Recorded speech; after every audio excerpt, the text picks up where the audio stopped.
Please give an energetic and warm welcome to the one and only Sandeep Maheshwari.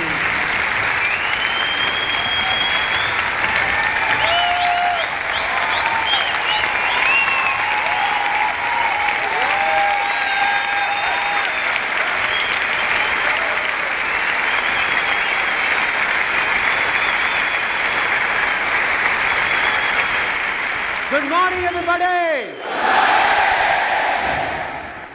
It seems there is a slight problem. Let me check. In this year's budget of India, how much is the tax on being happy and excited? Nil.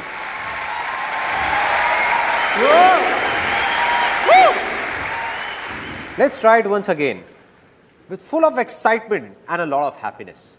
Good morning, everybody!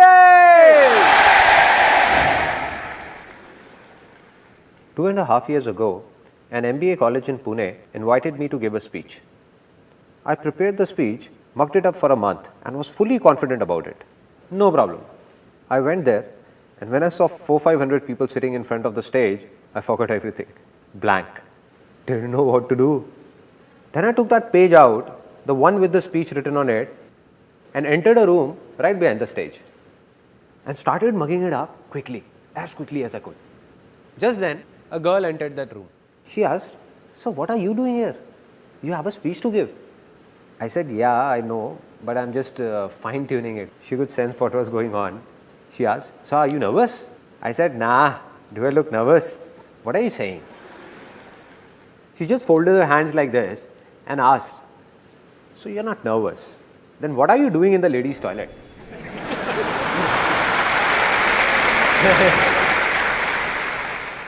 Then I looked on the other side and said, "Shucks, man." After that, somehow, I got out of there and went onto the stage. I went and stood behind the podium. Now just suppose, you can imagine the situation over there.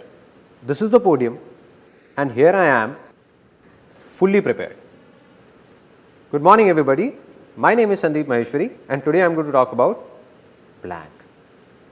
1 second passed by, 2 seconds, 10 seconds. Every second seems as long as a year. People in the audience stare at you as if you are an alien, just the way you are staring at me right now. As if I'm gonna do something different. But I'm just one of you, no? So just kept standing there, completely blank for almost 1.5 minutes. A student of that college sitting in the audience shouted, "Come on, sir, you can do it." It shook me up. I said, if he's saying, maybe I can do it. Finally, I started speaking, somehow finished that speech and got down. So this experience taught me 2 important things about life. That if I can do it, a guy like me, whom people in the family said was shy, unconfident, I was a complete recluse with no friends in school and lonely. So if a guy like me, who was an introvert back then, can come on this stage and speak in front of thousands of people, let aside those 2 hours, even for 5 minutes, then anybody in this world can do anything.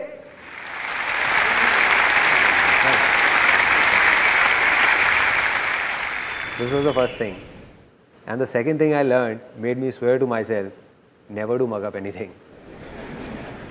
So everything I'm going to speak today, I have no pages in my pocket. No mugged up matter. No preparations. I have no clue what I'm going to speak about. I'm not going to do this seminar from here, but from here, from my heart.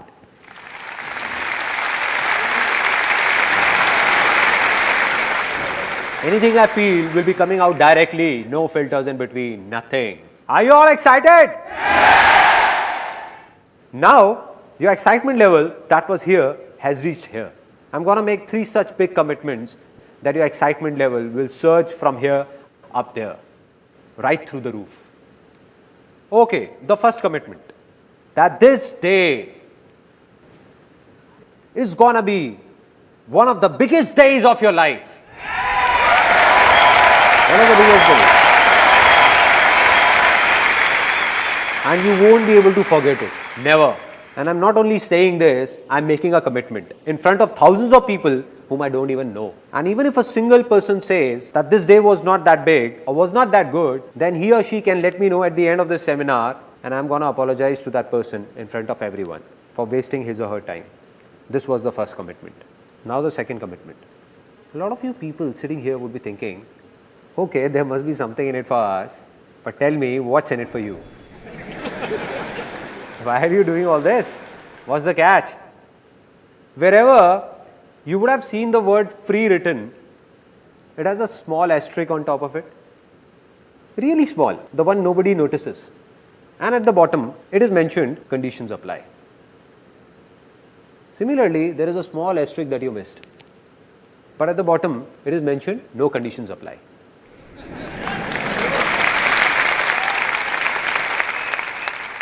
Which means, be it today or any day, I'm never going to talk about or even ask for a single penny from any one of you. No profit of any kind, neither direct nor indirect. Not now, not ever.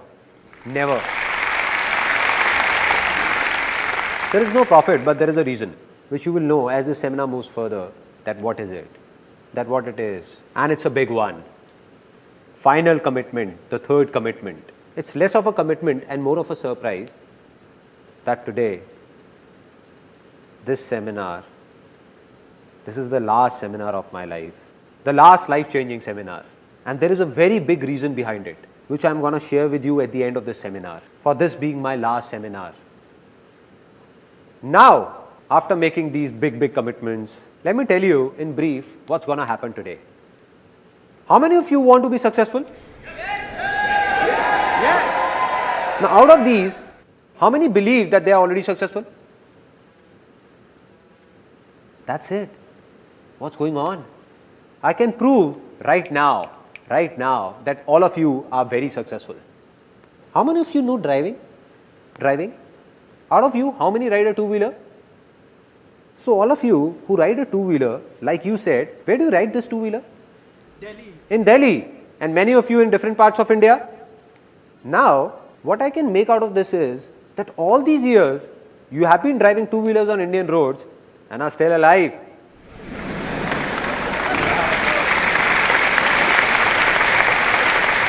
Isn't this a success? Yes, it is. And if somebody has a doubt, then just ask a foreigner to come here and ride a two-wheeler. Ask him. Let me tell you what will happen. The very next day, not even 10 days, the very next day, there will be candles lit in front of his photograph. They don't put garlands, no? And somebody would come and ask his mother, I'm so sorry, how did this happen? And his mother would say, he made a big mistake. He didn't jump the red light.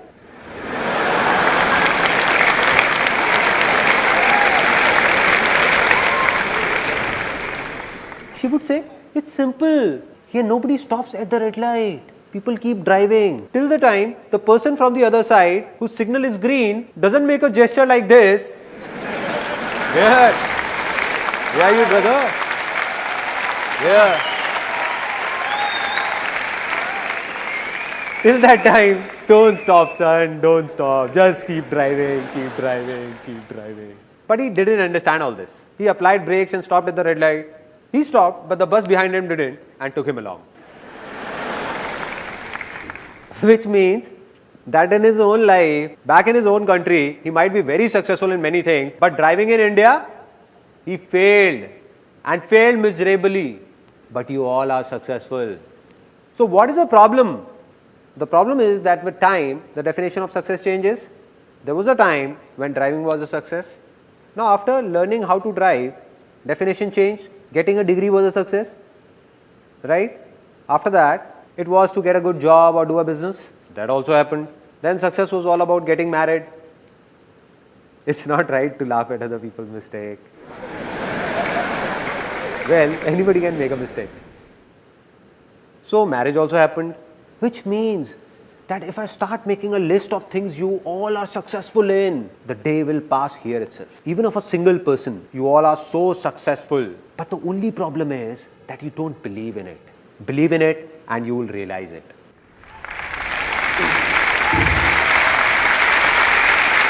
Only one person can help you or make you successful. And who's that? Can somebody tell me? Only you. Exactly. So this is what's going to happen today. All I'm going to do is make you remember that in those 90% things in which you are already successful, what did you do at that time? And once you recall those methods, the remaining 10% things in which you are stuck, all you need to do is simply apply these methods there also, and you will succeed in them as well. That's all. It's that easy.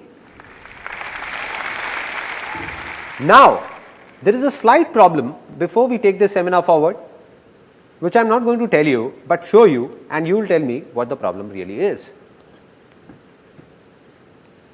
Now, this is a box, and I want to put these balls in it. Now, let me give it a try. Oops, sorry. I didn't notice it. So, you know what's the problem?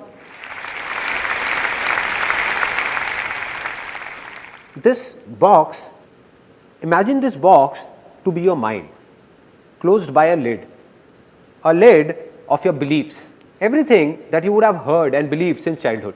So, the moment I am going to say something that's against those beliefs, suppose I say something and you believe in something else, you will think he's crazy, let him speak.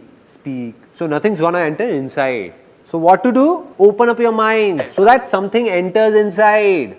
So, I request you all to open up your mind for the next 1.5 hours, let it fill up with what I say, then sit back and analyze what's useful and what's not. If you think something is just trash, just throw it out. And if you like something, keep it. But at least for the next 1.5 hours, just try and understand what I am trying to say. Only then will something happen. Only then it will be worth it. So, can I expect that all of you sitting here have opened up your minds? Yes or no? Yes or no? If opening up your mind was so simple, there wouldn't have been any problems. Let me ask you a simple thing. Who all have open minds by default? Who are ready to learn anything always? Kids, exactly. Let's give a big hand to all those who said kids. See, why are we clapping for him? Let me tell you. Not because he spoke something extraordinary, but because he at least spoke something. I asked and he answered. This is a very big quality of being successful. That it's not just about thinking, but doing it as well. So let's do one thing. I have a simple idea that let us all become kids for the next 1.5 hours. I am a kid and like me you are all kids. So are you all ready to be kids? Yes or no? Yes or no? Now that you have said it, you can't step back. Now you will see what all strange things are going to happen here. Now we play a game that's called, pay attention, it's really funny. Sparrow flies, parrot flies, dog flies, cow flies, potty flies, piss flies. Now some of you are laughing, the ones who are have already become kids, and the ones who are not laughing, they have to be kids. Kids enjoy such silly things only. Kids enjoy this only. They don't enjoy mature talks. If somebody expects this seminar is about some complex lectures, so my friend, you have come at a wrong place. If I want, I can make this seminar so complicated that after listening to it, you will say, didn't get it. Must be something nice.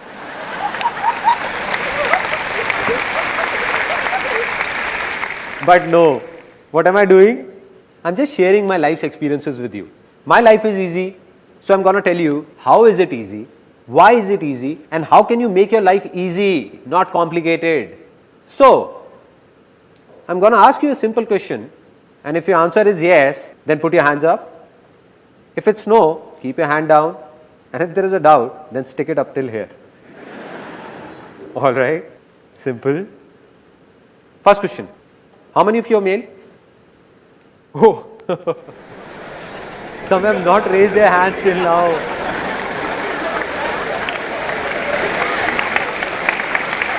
What is this going on? I asked a simple question that how many of you are male? They are not listening to me.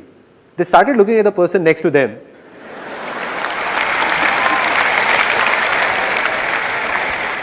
They are looking at his moustaches. That he also has moustaches. Looks like he is also male. Why is his hand stuck here? Maybe it has to go up till here only.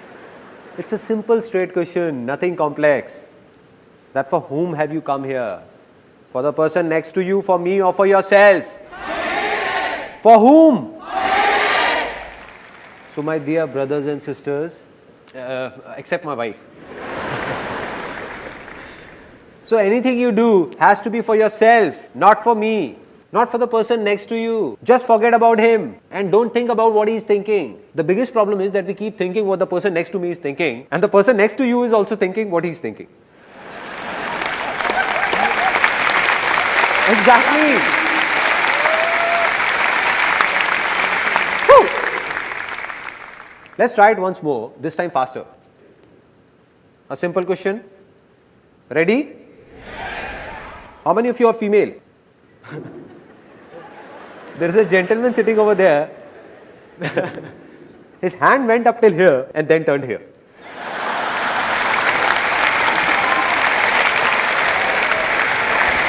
How can I make a mistake? There is no doubt. I am not a female. Have still not become kid, no. Still, there is something inside. Once more, we will do it again fast, real fast. How many are male? Female? Male? Female? Female? Female? Male? Male? Male? Female? Male? Female? Male? Female? Woo!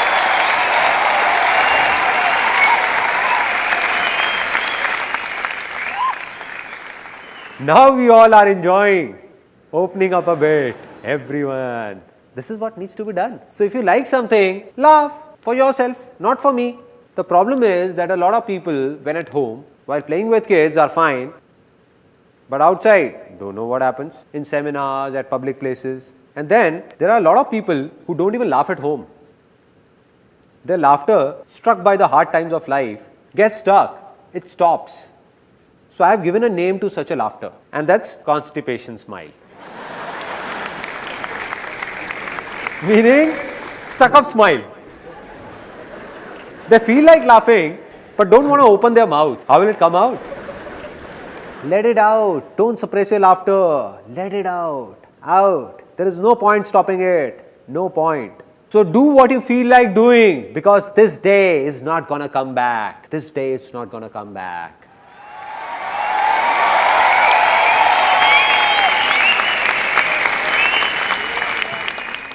So now I'm going to narrate a story that has a deep impact on my life. Today, whatever I am, this story has played a pivotal role in it. And later, when I'm going to tell you the story of my life, that who am I, where have I come from, what I did, what all problems I faced, then you will come to know that this story had a big role to play in it. A story of King Akbar and his minister Birbal. Once King Akbar, some people are already laughing. As I said, don't laugh unnecessarily.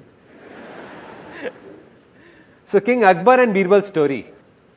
Once upon a time, Akbar and Birbal were going for hunting, and Akbar slit his thumb while pulling out his sword. He cried out in pain, starts screaming, "Soldiers, go and get the first aid. I slit my thumb. It's bleeding. Hurry up. See what has happened." Birbal comes in with a smile and says, "Relax, my lord. Whatever happens, happens for the best." Akbar says, "Birbal, have you lost it? What are you saying? I thought you loved me." "Soldiers, do one thing. Leave the first aid. Take this crook Birbal, hang him upside down for the entire night, lash him up with hunters and hang him by the neck in the morning." So Birbal is taken away and Akbar goes for hunting alone. Now he goes to hunt and is caught by a few tribal men. They hang him upside down. Now there is this tribal dance going on. Hoo, ha, hoo, ha, hoo. Come on guys, you don't expect me to dance. Suddenly a tribal man looks at Akbar's injured thumb and shouts, "He is impure. We can't sacrifice him to the gods. Free this impure being. He is impure." So Akbar is freed. Now Akbar is crying. It's morning. He thinks Birbal would have been hanged by now. Shouting and screaming, "Birbal! Birbal! Birbal!" Running towards the palace. And he sees that Birbal is about to be hanged. About to be. He runs and holds Birbal by his feet. Says, "Birbal, please forgive me. You were right. Whatever happens, happens for the best. That's why I'm still alive. And look at me, I'm such a cheap fellow.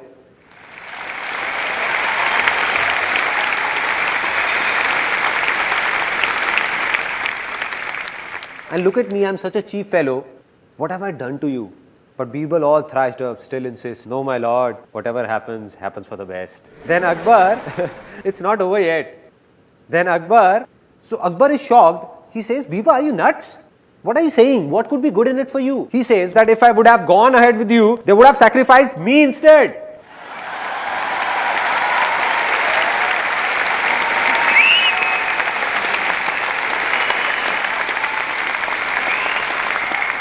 Now a lot of smiles here are transforming from constipated smile to loose motion smile.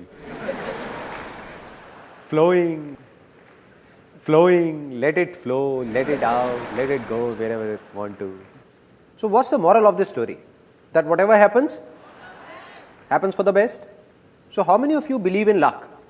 How many of you believe that destiny plays a major role to move ahead or be successful in life? Many? Me too. I also believe in luck. I also believe in destiny. But I only believe in good luck. I believe there is nothing like bad luck in this world, because whatever happens, happens for the best. Right. It means that even if something bad is happening, it seems to be bad. It is not actually bad. It seems bad at present, but in future we realize that it was also for the good.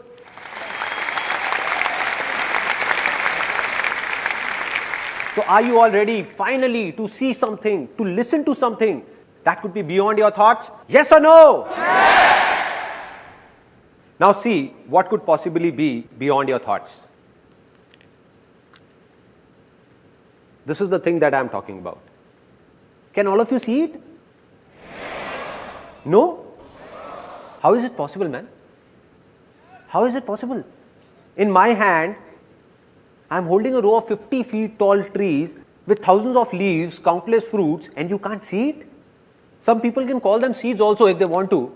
Did I say something wrong? Are the tallest of those trees not hidden in the seeds?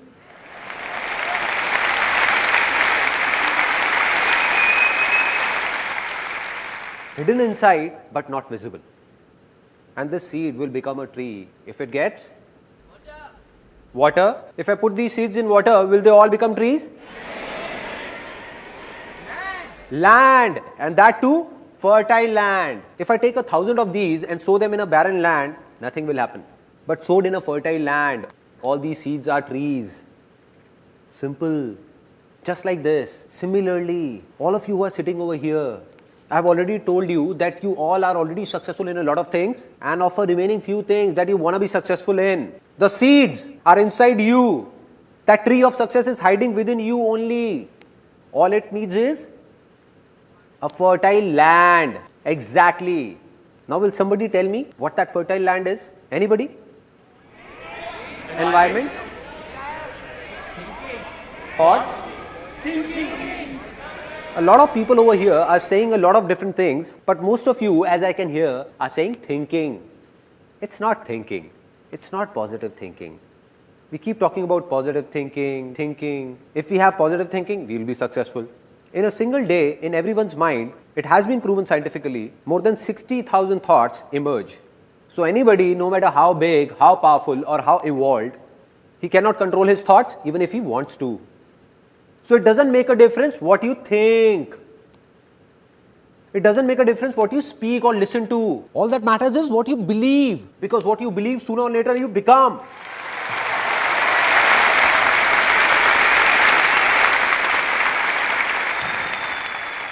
And if someone believes that he can't do anything, will he be able to do something?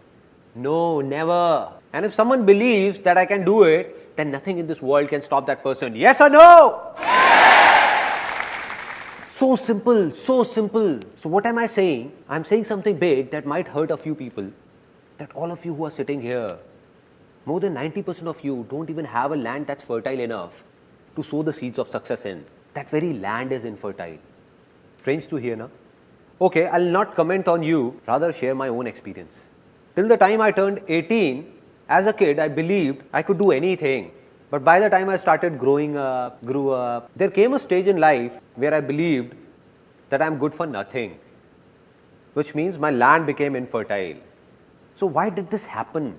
Where did it all begin? It all began in childhood. So here's a short film that you will see that will explain why did that land become infertile and how to make it fertile again. Since childhood, don't know how many times you would have heard that you can't achieve your dreams. Like your dream of piercing through the clouds in open sky. But the dream ended the very moment you woke up. Because you were told that no matter what you do, you cannot fly.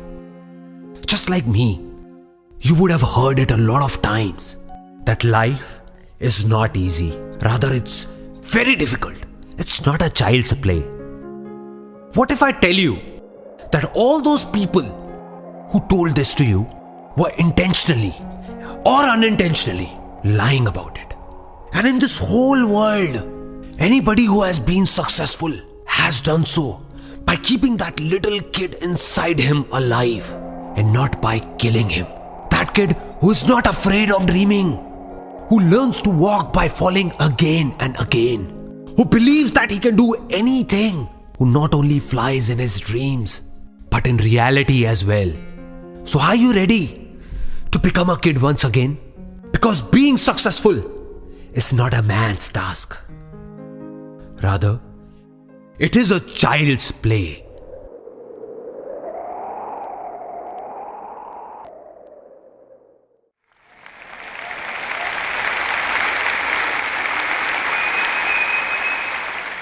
Isn't this film a bit strange?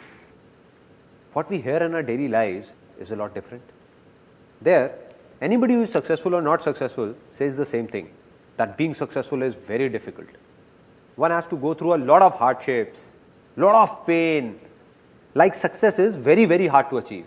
That he who is successful must have done something radical. But what am I saying here? That being successful is a child's play. What will happen if within the next few minutes, all of you believe in it? Because you already know it. I am saying believe in it, not knowing it. If you believe in it, that being successful is a child's play, what will happen? You will become successful. Right? So let me tell you what happened that made my land infertile. Which means I wanted to be successful. I wanted to do something, but believed that I can't do anything. As a kid, I dreamt of flying in the sky. But by the time I grew up, I was even afraid of walking. There was a stage in life when I thought I can't do anything. What was the reason? The root cause. The root cause is somewhere in our childhood. How many of you are from a middle class background? A lot of you. I also hail from a middle class background. My family, we used to live in a small house, just a 2-room set. We had limited income with a rented accommodation. I had a friend in the neighborhood by the name of Puneet. They were well off and his dad got him a brand new red bicycle, imported cycle. Earlier when we used to go to the park, we used to race and I always won. But now, since he was on his cycle and I was on foot, I used to lose. So one day, I went back home after losing again and demanded the same cycle from my father at any cost. That too the very next day, I don't know anything. My dad said, it's not like this. It's your birthday after 6 months. I'll get you the cycle then. But I was unmoved. The next day, tired, when my dad returned from office, my mother went up to him and said that Sandeep has not eaten since morning. And he's really angry, adamant about the cycle. Why don't you get him one? She vented out on dad. And my dad was furious to hear all this. He said that I am no Tata Birla who would fulfill all his demands. I can't get him a cycle. Do whatever you want to do and leave me alone. Dad was really angry and I was standing outside. And after such a heated conversation, I preferred to stay out of the room. The next day, I walked up to my mom and said, I would be around 5 or 6. I asked mom, what was dad saying? Tata Birla. What is this Tata Birla? So my mom replied that these Tata Birla are people who are billionaires with a lot of money. So I became really happy and asked, so why are we not Tata Birla? And my mom got irritated and said, I don't know why. You just go out and play. Go, don't read my brains. Just go, no. I went out, there was an auntie living next door. I went up to her and asked, Auntie, who is this Tata Birla? Heard about them? The next day I came to my mother and said it.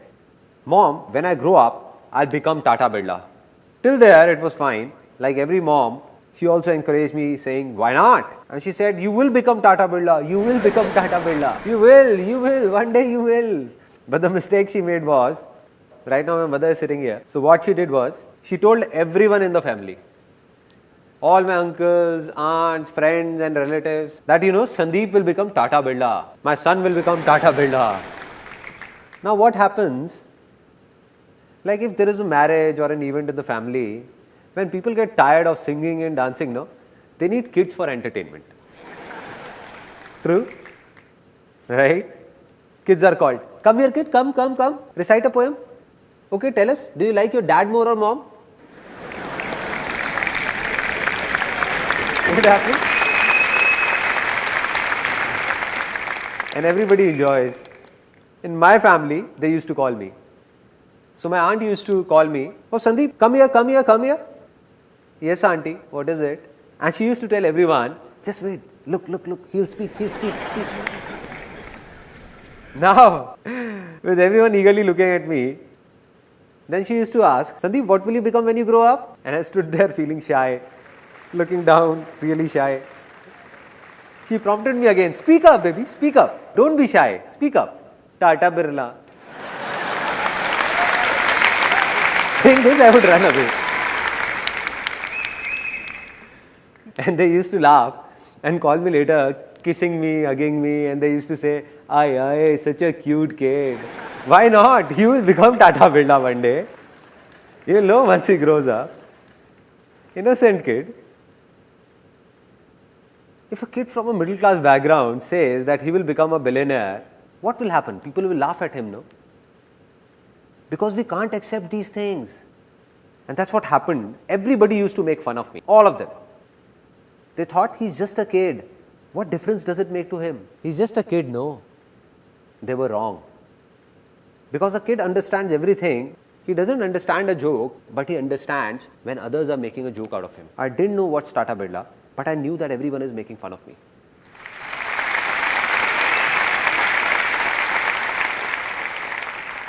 And who are these people?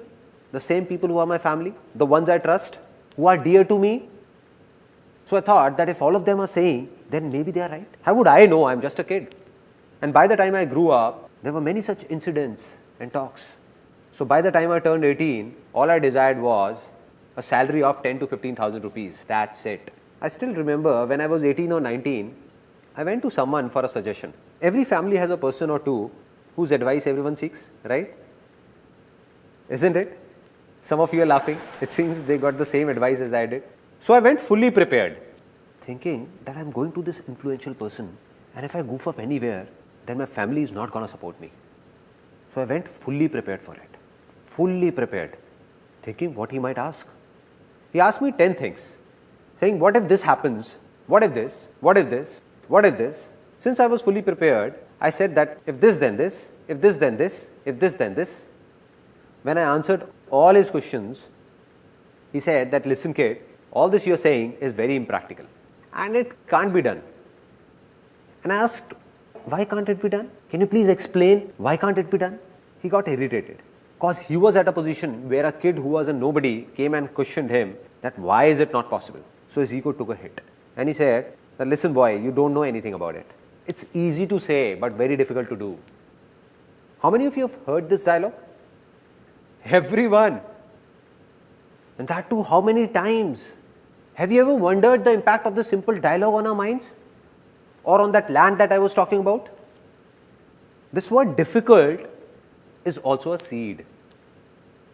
Just like the seed of success that I was talking about, this word is the seed of failure. Anything in life, if you keep saying it's difficult, then after some time you will end up saying, it's impossible, it can't be done, the end. So this word difficult, what has it done? It has tied down. It has tied down each one of us like a rope does. Just like an elephant in a circus who was tied with a rope when it was small. So that baby elephant tries very hard to snap that rope. It keeps trying, but can't break free. It doesn't have the power to do so, can't snap it. So it believes that it's really difficult for me to do it, impossible. And now, when that elephant has grown big, if it wishes, then not only one rope, it has the power to snap 1,000 such ropes. But it has stopped trying. Stop trying.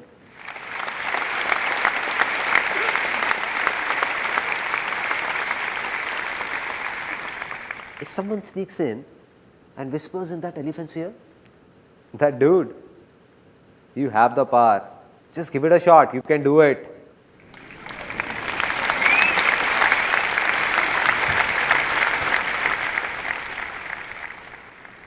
So how long will that elephant take to snap that rope? 1 year, 2 years, 10 years?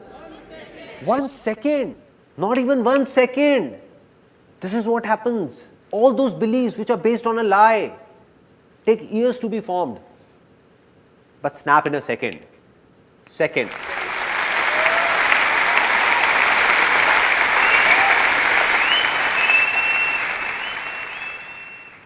So I'm giving you a few examples of how these false beliefs are broken. For centuries, man believed that the earth is flat. It's flat, flat. For thousands of years, people used to say it's flat. Then suddenly, a few years back, a scientist discovered that the earth is round. And what did everyone start saying? That the earth is round, round, round. Which means that belief took centuries to be formed, but collapsed in a second. The moment it faced the truth, it was gone. Similarly, all such beliefs are based on lies. All are lies. The moment they face the truth, all of them will collapse. And sometimes when they collapse, when they face the truth, some people get shocked while others take pleasure in it as well. Like it happened with one of my uncles. He had made a belief of his own, that my son is going to marry a girl of my choice.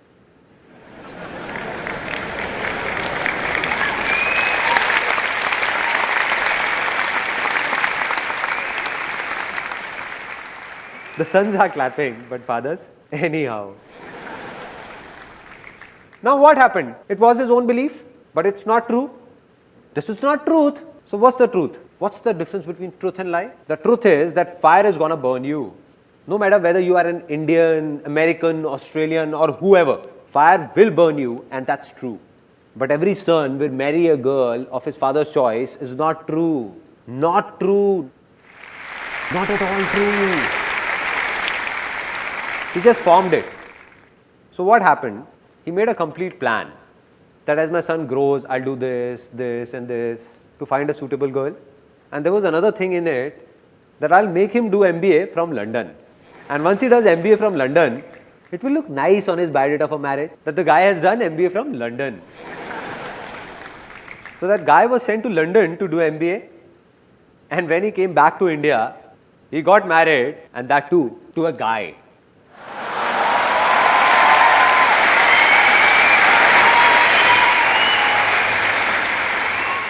This is how false beliefs snap, like this. I'm not talking about right or wrong, but I'm just giving you an example.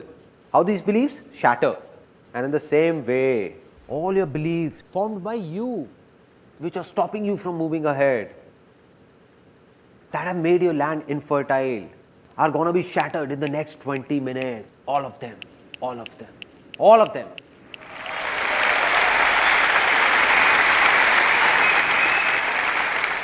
Because you are going to witness the truth. That rope is about to snap in a few minutes. So are you all ready to make your land fertile? Yes or no? Yes. So how many of you are into a job? Okay. Out of these, how many of you find giving job interviews difficult?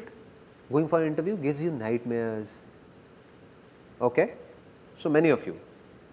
And how many of you find job interviews easy? Again, so many of you. It seems there is some confusion. How many of you find dancing difficult? Really difficult. How many find it easy? Out of you all, with your hands raised, how many of you can come on the stage and dance with me right now? How many?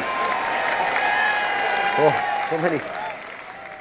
Now, why did I ask this? Just to show you a contrast. For some of you, dancing is difficult even when alone. And for some, it's easy to dance even in front of thousands of people. It's easy. What a contrast. What a contrast.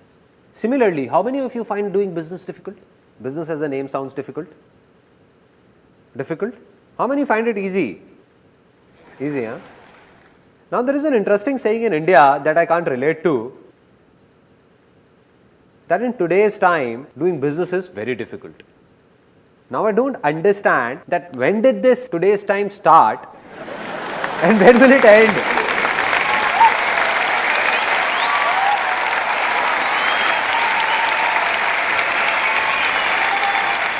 Till what time is this today's time gonna go on? So there is a simple thing that's clear now, absolutely clear. Sometimes we are so busy with our lives that we don't have the time to think about these minute things. We keep waiting that someone from somewhere will come and tell us a big secret. A big secret. Or lightning will strike us, giving us that idea which will make us successful overnight. And we keep looking for that idea. Right? While the secret of success is hidden in these minute things and not in big philosophies. If we understand small things, big ones will also be understood automatically. And what is that small thing that I am talking about? That be it a job interview, be it dancing, be it a business, or be it anything in the world, it just seems to be difficult. In reality, it is neither difficult nor easy for those who believe it to be difficult for them. So today or tomorrow, it keeps getting more and more difficult for them. And for those who believe it's easy for them, it keeps getting easier for them.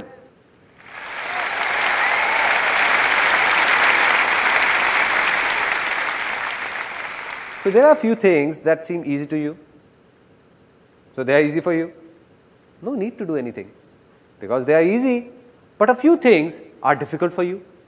If somehow you start believing that all those things which are difficult for you are also easy, then what will happen? They will become easy. Easy in reality. So being successful will actually be a child's play. Right?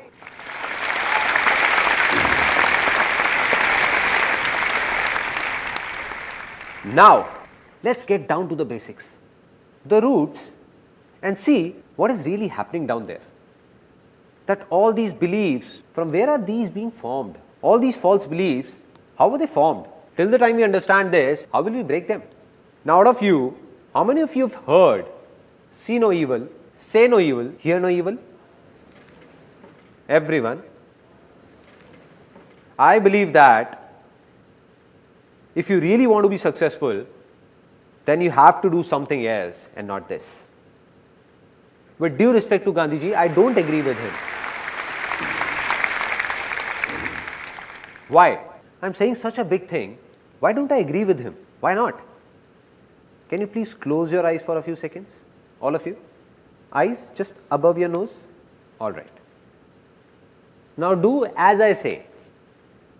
Do as I say. Don't think about your mother. Please don't think about your mom. You dare think about your mother. And your mother's photograph should not flash in front of your eyes.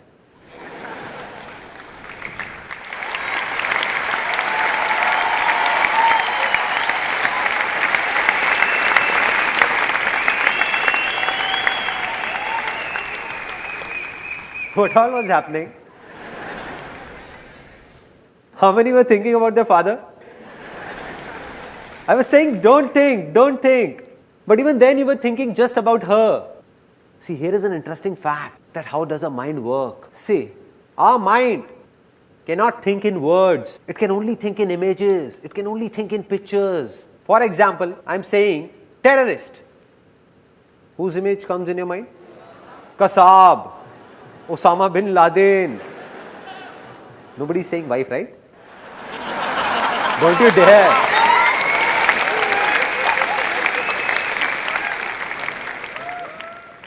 Such images come to your mind.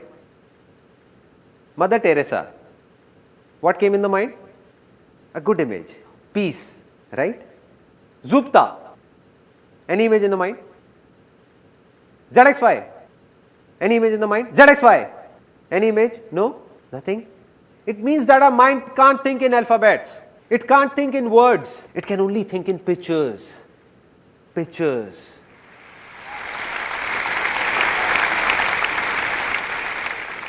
So, nothing can be changed by just speaking about it, whether it's easy or difficult. Anything we want to do has a good image in our minds, we find it easy. And if it's bad, we find it difficult.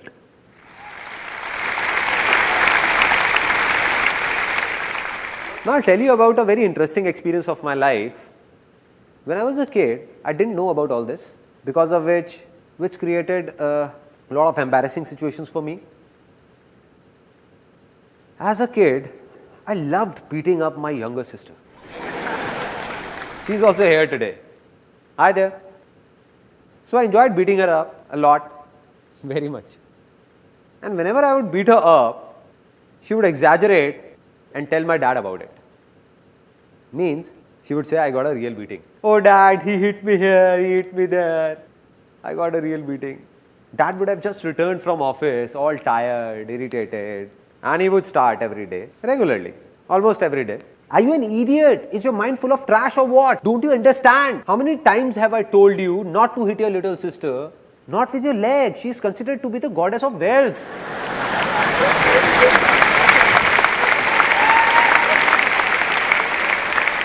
But I never got it. At that time, when dad would be scolding me, I would look down and apologize, sorry, and the next day again. So there wasn't a problem till the time dad was scolding me. Problem began when mom entered the scene. Mom came and she used to pamper me a lot. She used to get scared looking at my dad's high temper. And she used to come and dad would be scolding me. She used to come and say, don't get angry, poor kid, spare him, don't get angry. And as mom started saying this, dad, who would be scolding me till then, would suddenly start beating me up.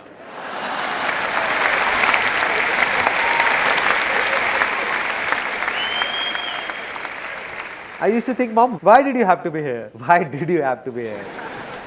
The more she used to say, don't get angry, dad would say, don't get angry, Thor! He deserves it, Thor! Don't you dare! Never do it again. I couldn't understand it back then, but today I can understand the problem. Problem is that our mind doesn't think in words, but in images. The moment mom said, don't get angry. So what happened? The image of anger came in. Don't. Any image of don't? Nothing.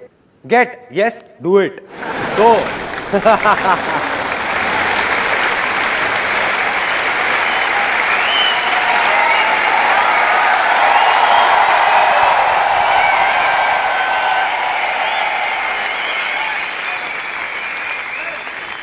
she came in to save me, but got me beaten up instead. Similarly, if we see two guys fighting, involved in a heated conversation, you don't know me, man, you don't know me. You don't know me, man, you don't know me. And somebody would come and say, don't hit him, don't you? No.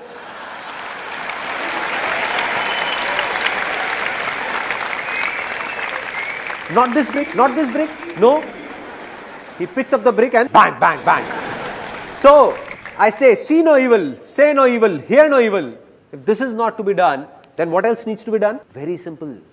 Just say, see good, say good, and hear good. Right?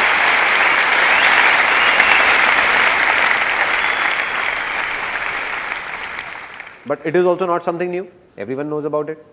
And this is called positive thinking. Everyone is talking about it. Anywhere you go, to think positive, think positive, think positive. Does it make a difference? To some extent, yes.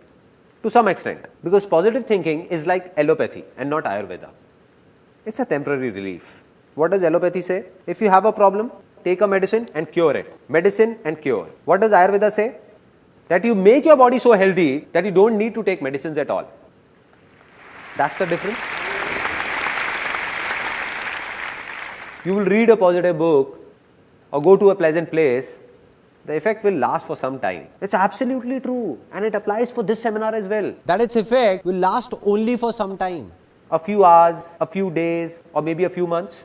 And after that, back to normal life.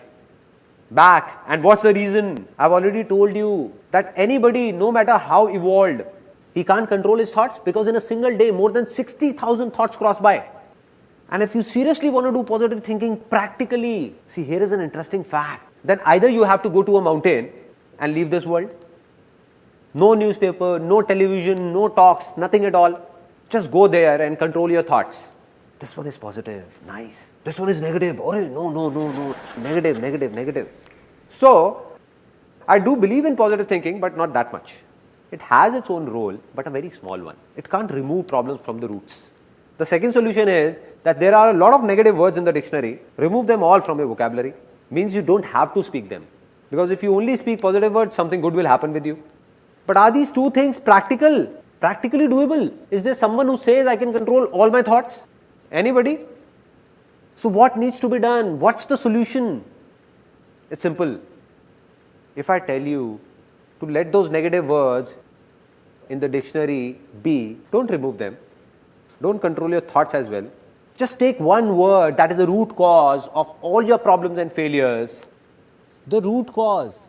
Take that one word and throw it out of your dictionary. Can you do this much? Yes or no?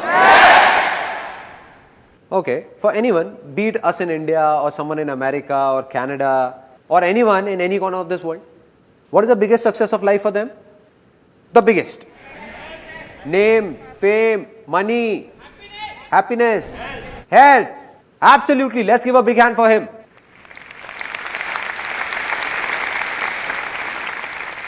No success is bigger than health. A man with a lot of name, fame and wealth, but without health, is he any good? All is waste, no use. No success is bigger than health, and we all know it. Nothing new in it. So how many of you genuinely want to stay healthy? Everyone. Out of you, how many know that the best way to stay healthy is to get up early, go to a park, do yoga or do jogging? Everyone knows.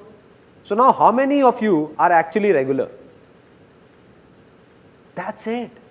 Hardly 1% or 2% people. Now see, the problem is that we all know these things, but when do we remember them? About health, to stay healthy. The time we are sick and visit a doctor or visit a relative or a friend in a hospital, when the doctor warns us that either you do something now or the Almighty will do it. Cholesterol levels, man. Right.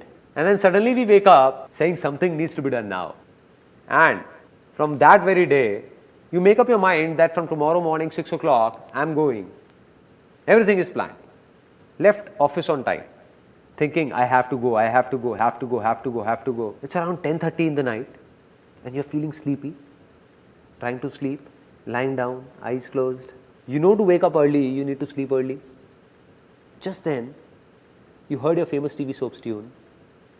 Na na na na.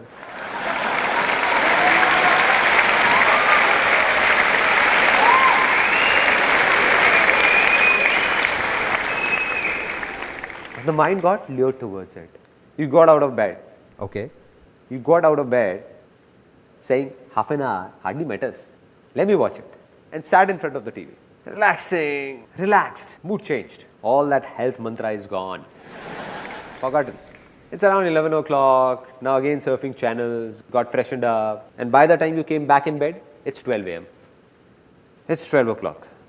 Now, when you lie down to sleep and you're about to sleep, what's going on in the mind? The thoughts that it's 12 already, getting up early is really difficult. And as soon as you think this, the mind, what it does is, it starts working as branches of trees. You give it a signal, it will make 4 branches come out, then 8, then 16, then 50. It means that the moment you signaled that getting up early is difficult, the mind will bring forth 1,000 reasons as to why is it difficult. 1,000 reasons, which will not be true, self-made by you only, created by your own self. Like, for example, the mind will be saying that, dude, I have tried it earlier as well, nothing has changed, nothing is gonna happen now as well, so no use. The second thought will be, I tried getting up at 6 a.m. earlier as well. I somehow woke up, but the eyes didn't open, got hit by a side table, and this knee still hurts. Strange thoughts will come to the mind, strange thoughts. That if I wake up early, like I'll feel sleepy throughout the day in office. And then what will you do? Change the alarm from 6 a.m. to 7 a.m. saying getting up an hour later will hardly make a difference. Now you're remembering because you have said it's difficult. So the mind is giving you reasons. That you read an article in a newspaper which said that a minimum of 7 to 8 hours of sleep is a must.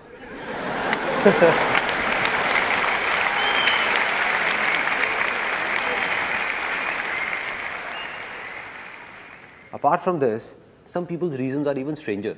Like one of my friends, I told him that from tomorrow morning, you come along with me and let's go jogging. He said, I'll not go in the morning, I can go in the evening. I said, why? Why not in the morning? He said, I go to the park in the morning and I see that man and I don't like his face. I said, what kind of reason is this? Now the solution of this problem. And it's really simple. That very moment when this thought comes to you, when you're just lying down, all you need to say is that no matter how late I sleep in the night, getting up early is easy for me. It's easy.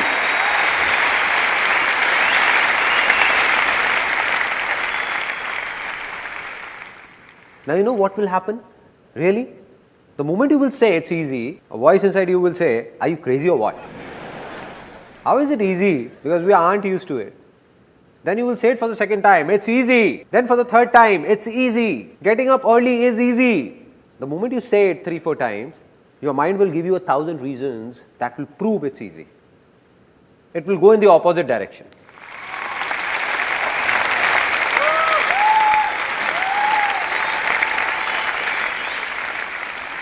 At that time, mind will be filled with some other reasons which will be completely different from the previous ones. For example, the first one will be, come on dude, I just have to get up at 6, not drill through a mountain. Earlier also so many times I have caught a train, and to catch it, I woke up at 4 in the morning, 4 AM, and that too on my own. 5 minutes before the alarm went off, I woke up myself. I can catch the train again even if I miss it. But where will I get this body from once the health is gone?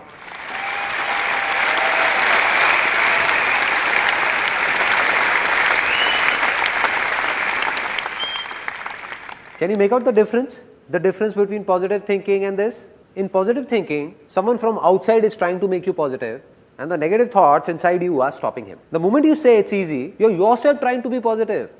Nobody from outside is doing it. Rather, your own mind is doing it. Now, this is what came to your mind. And apart from this, the second thing that came was that earlier you were thinking that you will feel sleepy in the office. There is nothing wrong in it. But just see how the perspective changes. Your mind will think, so what? Even if I feel sleepy, I'll have 3-4 coffees extra and then I'll get used to it. Finally, the biggest of problems, the one that my friend had. Maybe you also relate to it. The one my friend had. That if I go to the park in the morning and I'll have to see that man's face. So now when you will say it's easy, you will not see the neighbor's face, but his beautiful wife's.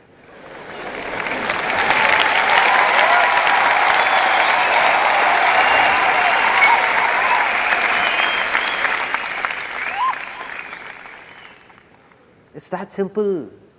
This is it. Be it the smallest to the biggest of problems of your lives. Just take these 2 words and stick them up with all these so-called problems. The day it starts coming from within, that it's easy, that day, everything will become easy. And this is the biggest secret of my life. The biggest.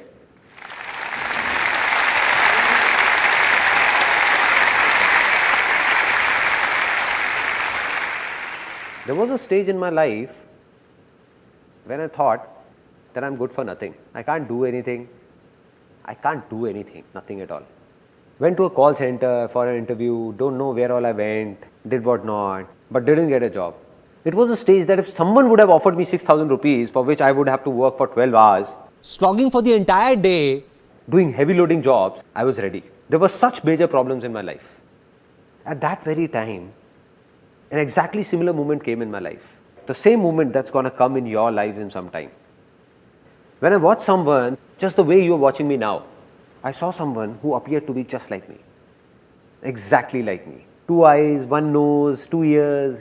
I said he looks just like me. And when I heard him speak, a voice came from inside me. Nobody said anything, it came from inside. That if he can do it, so can I. If it's easy for him, then it's easy for me as well.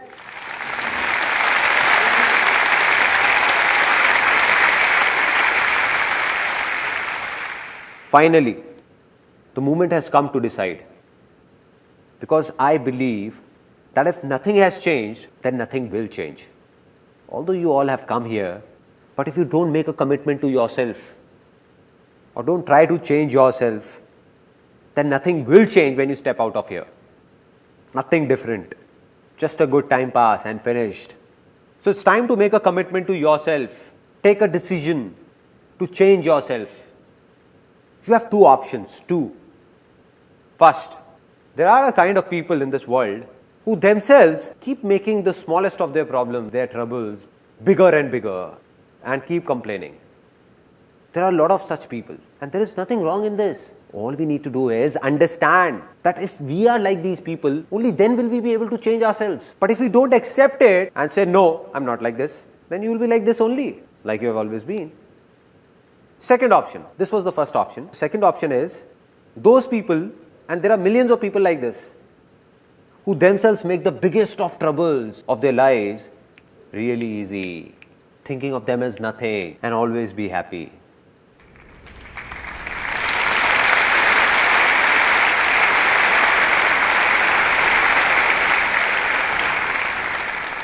So what have you decided that from now on, will you be happy or just complain?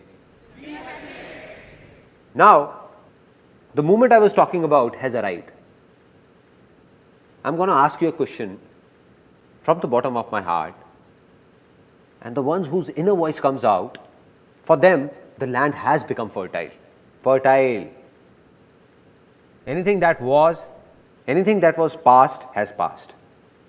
Let it pass. But today, do you believe you can change your future? Yes or no? Yes or no? Yes or no?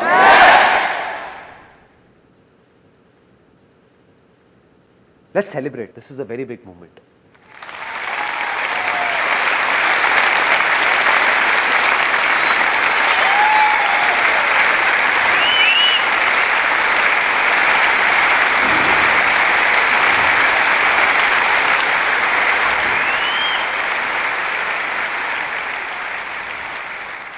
And I'm not just saying this, I can give it to you in writing, signed if you want. That life will not change for the ones who said yes or decided from the bottom of their heart yes. For them, life has changed, already changed, already changed.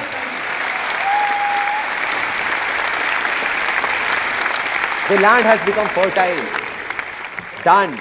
There are people in this world whose problems could be 100 times bigger than yours, but then also their success is also 100 times bigger than yours, which means that problems and success don't have a direct connection. It's all about what you believe in, something we have just realized.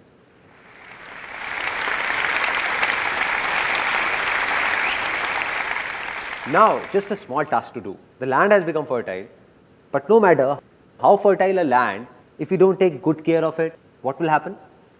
It will be barren again, back to being infertile. So what we need is a plow to keep tilling that land. A plow. And now what is that plow? It's easy. Exactly. Don't underestimate its power. It has changed my life. What needs to be done is that anything you want to do in life but believe you can't do it, just attach these two words. It's easy. And then see what happens. I'll give you an example what happens. How many of you are students? Students. Okay. Many would be engineering students also. How many are engineering students? Engineering students? A lot. Now what happens inside an engineering college? Leave alone the top engineering colleges like IITs, other top colleges, number 1, number 2, but not many students get admissions in these. And they get admission in a college which is not highly ranked. Now what's the general discussion in that college? And after taking admission yourself, you're cursing that college all the time. This college has this problem, that problem. You're told about so many things while taking admission. And now they're not doing anything. This is bad, that is bad, that is bad. And the worst is the placement cell of this college. All the students, all of them are saying that a degree from this college, leave alone any MNC, will hardly manage to get us a rupees 6,000 job. Right? This is what happens. Such strange talks are going around everywhere. And we also start doing it. What you need to do is leave aside everyone else. Whatever they do, if you want something different, something good to happen to you, then you'll have to say, to hell with the world, I'll pass out from this very college, and to get a job in India's top multinational company for me, it's easy.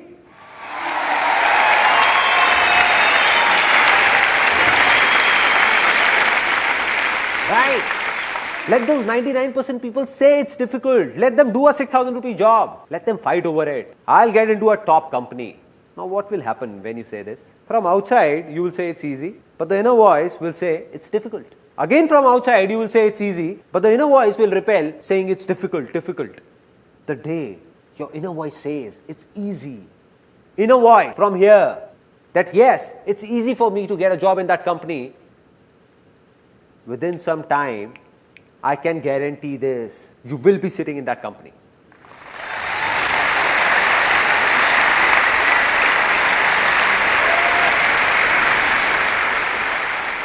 And this is not something theoretical that I am saying. Practically, you pick up any big company of India or world for that matter. Have all the people working there passed out from top colleges? No! More than 80% of them have passed out from colleges ranked lesser than your college or similar to your college. So my dear friend, if 80% people can do it, then why can't you do it?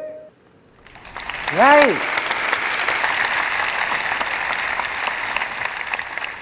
When you say it's easy, then you will see millions of people who have passed out from even lesser grade colleges and have opened up massive companies in their own names.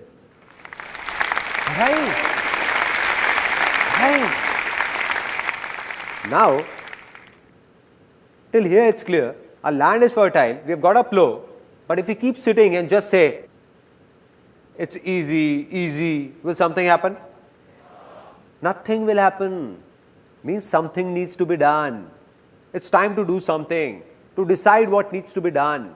Without this, nothing will happen. Now, this is where a lot of people get stuck. Some say, there are a lot of options, what do I do? They say there is a confusion, what to do, what not to do. Many of you. And then there are those who say, we don't know what to do. We don't have an option, zero option. Right? Two kind of people. And now, to decide what to do and what not to do, saying it is easy, but doing it is? Some of you said it's difficult. It's easy, right? See, there are only two options. Only two options. Very simple. First, to listen to your outer voice. And what is this outer voice? What others say. What others do. What did he do that made him successful? What is he doing? Or asking for advice from someone. Like what should I do? Or what career to pursue? Once a guy came to me and said, please tell me an interesting business to start. I said, these days, space tourism has great scope. I said it very seriously. He asked, what is it all about? I said, nothing. You just buy a rocket, take people in space and take them to moon. He said, why are you joking, man? I said, who started it first?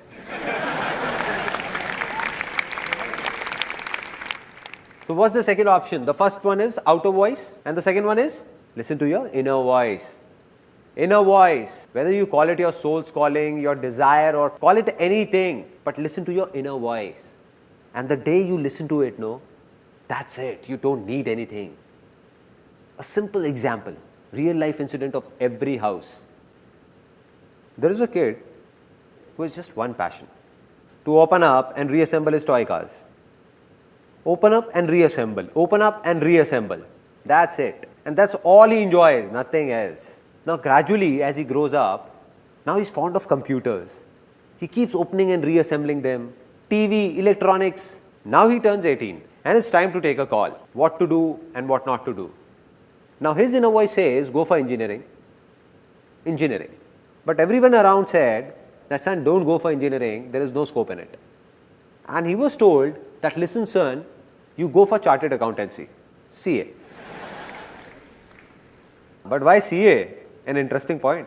It's a very interesting point. Nobody analyzed what that kid wanted. What was his talent or interest? No. CA because someone in the family did CA 15 years ago and today he is making good money. So what will happen now? This is not his inner voice. The problem is not that everyone said. The problem is that he also got scared. He said, let me do what everyone is saying. No, why take a risk? Why take a risk? If something goes wrong, then who will take the blame? Right? So he opted for CA. Now he is doing CA, but completing it is a big task for him because he has no interest in it. And on the other hand, if he would have done engineering, then today or tomorrow, just the way he was reassembling computers, he would have reassembled an aeroplane as well. Now, we all have understood that we can do anything. We have heard our inner voice. Internally, we know what we want to do. But then also, after having a fertile land and seeds in our hands, if we don't sow these seeds, will something happen? Nothing. If we don't take an action. Worldwide, a lot of researchers have proved that 90% people who failed have one big reason, one common reason, and that is that they don't even try. They don't even try. It means that they have the seeds in their hand and keep on thinking to sow or not to sow, sow or not to sow, sow or not to sow, or wait for the right time to sow. And they keep on thinking. So they don't fail because they did something, but fail because they wanted to, but never did it throughout life. Right?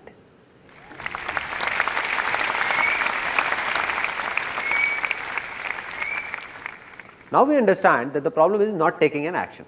Let me ask all of you, why don't we take an action? We know we have to do this, still we don't do it. Why? It's one word, one word. Fear. Risk. And that's completely genuine. I'm not saying it's wrong. It's completely right. Because we are not alone. Today your inner voice says, I must do this. You also have your family, your house, kids and everything. How will you do it? There is a risk involved. Rubbish. All rubbish. I don't buy it. Why so? Because there is nothing known as risk in this whole world. God or whoever created this world didn't make anything by the name of risk. It is man who is creating risk for his own self. We are ourselves creating risky situations for ourselves and are getting scared of them. A little kid who is just born, we tell him impatiently, everybody encourages him to run. Run kid, run. What will happen to the kid? He'll break apart, he'll fall. Right? It's risky.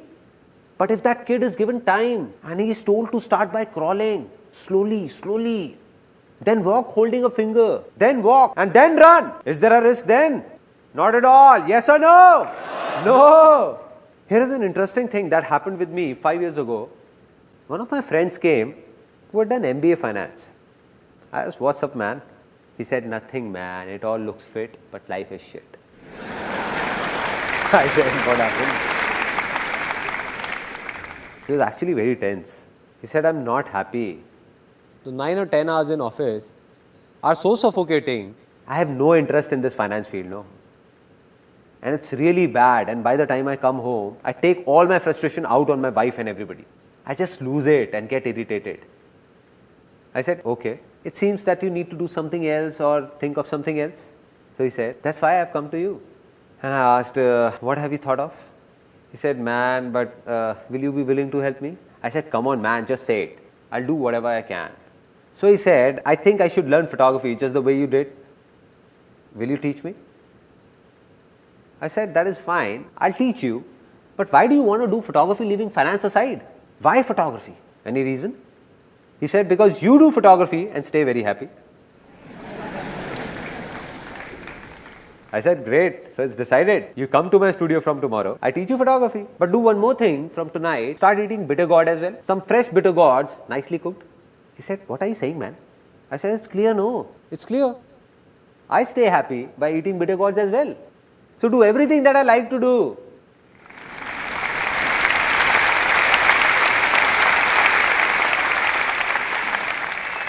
I said, listen man, you were about to make the same mistake you did many years ago. I said, I'll make you see 100,000 photographers, 100,000 who do photography like me and are not happy at all. For them, photography is just work, nothing else. And I said, I'll show you 100,000 people who do what you have been doing from the field of finance and are very happy. Very happy. It means that no work is interesting or boring in itself. It all depends on your interest. What do you like? Anything that is from inside is good for you. And if not, then it's all waste for you. And so he got it somewhat.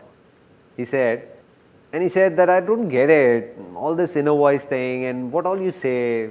How to listen to my inner voice? There is no inner voice inside me. It's a genuine problem. Now there is no voice, what will you do? I said, look, I'll make it simpler for you that how to listen to your inner voice. Any such work that you can do without getting tired, non-stop, 12 out of 24 hours in a day, without bothering about money, whether earning more or less, and still be happy about it, that is your inner voice.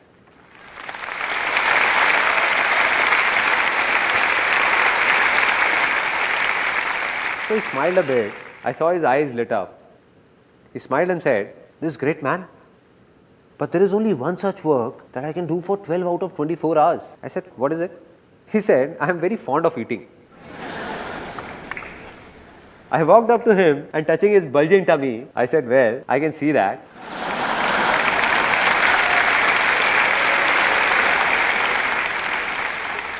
I said, "I would have known it anyway."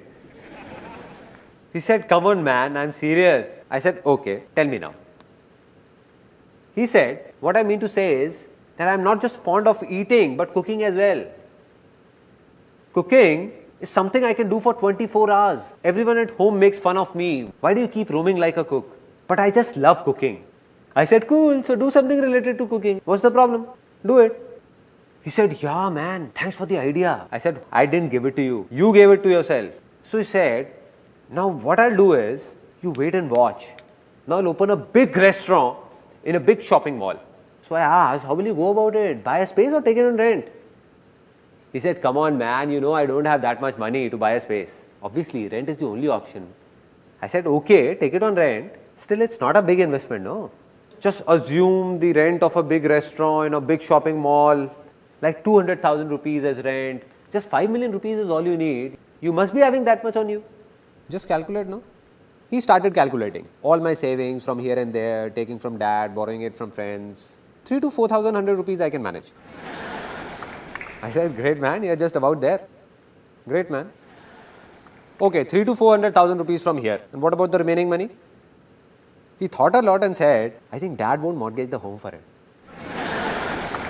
I said, "You lost it, man. Just think of something else, man."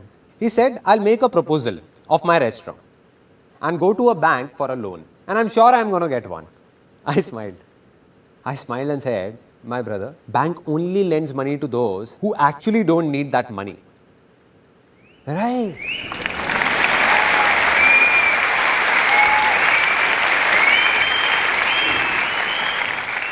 "On what basis will you apply for a loan? On what basis?" He said, "Yeah, man, I think you're right. I won't get a loan. So what to do? I think it's really difficult. Leave it." I said, "Why is it difficult?" He said, "No money, na." I said, "Why? You just said you have the money." He said, "No, I didn't." I said, "No, you said there is money. What about those 3 to 400,000 rupees?" He said, "But they are not enough to open a restaurant." I said, "Who told you to open a restaurant? Out of these 3 to 400,000 rupees, you can keep aside 100,000 rupees and open a nice stall with the remaining money. A nice stall."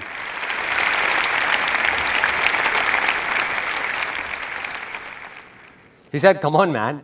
I'm MBA finance. I won't put up a stall." I said, "Why? What's the problem? Put up a nice stall." He said, "No, man, I can't put up a stall. Try and understand." I said, "I am understanding it, but you are not. Let me explain that why you don't want to put up a stall. You know if you put up a stall, you will be happy. You will enjoy it. You will cook food, serve it, and people will pour in.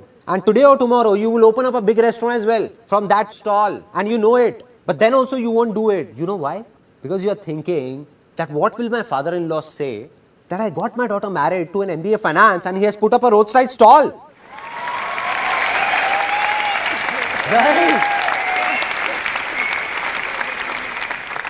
I said, "This is the reason, no?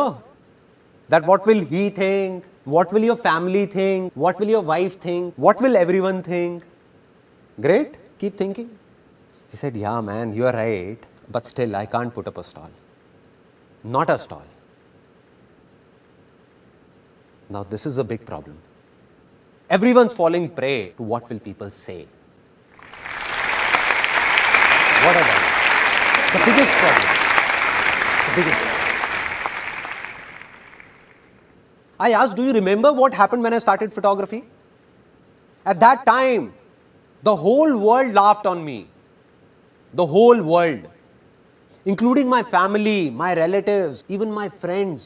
Wherever I went, people used to say, "Look at him, man. Hey man, take 10 rupees and click my photograph. There was a stage when you would remember what you said to me, that I have already booked photographers for my marriage. But you can also come and click a few photographs. If at that time I would have thought that what will you think or others like you would think, then I would not have been here today.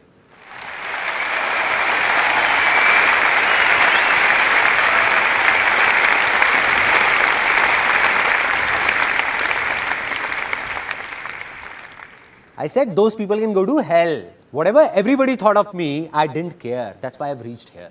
And it's not me alone. There have been a lot of people in the world who did the same thing as I did. They followed their heart.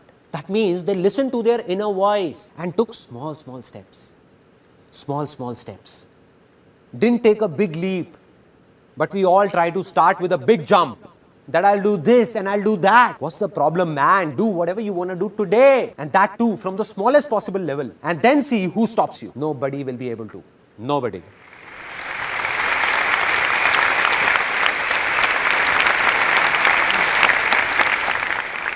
What we want is that here is a seed in our hand and somehow it should grow into a tree overnight. A fully grown tree within a year. That's it. Is it possible? No. So what's the right way? To sow the seed. Take small steps in the beginning. Never try to force it out. Take small steps. That is, neither to run nor to stop. Just keep walking. Keep walking.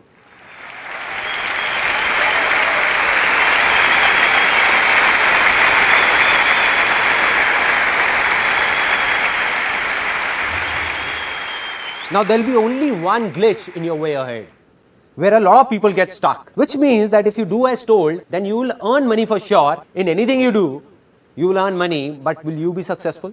And for that, there is a final step that you must follow. And this is also going to sound strange to some people, because it is just the opposite of what people say about success. But this is true, with proof. You made your land fertile, sowed a seed, that seed has grown into a tree with a lot of fruits on it. Now if you lose it and say that I'll eat all these fruits alone, not give them to anyone, not share it with anyone, what will happen? Either those fruits will rot or you will die trying to eat all of them. Simple.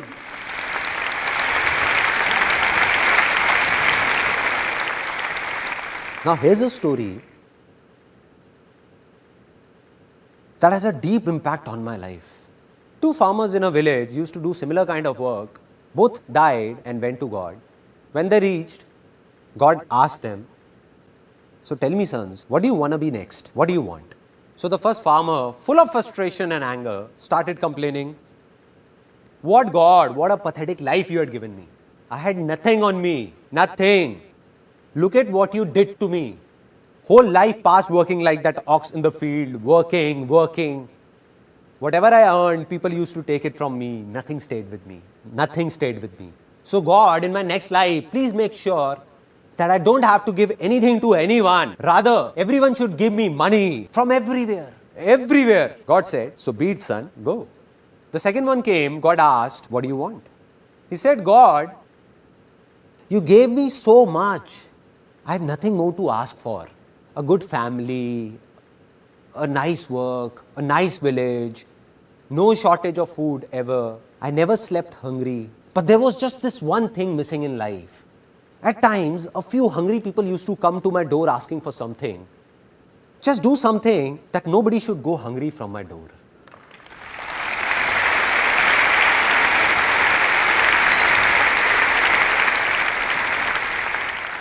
God said, so be it, son.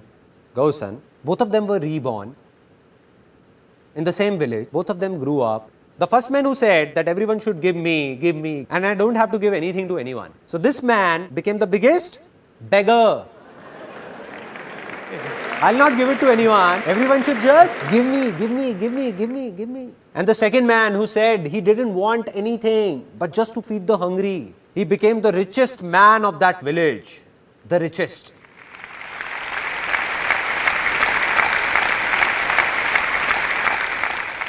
It's simple. If you want to stay happy, then there is only one way: spread happiness. Spread happiness.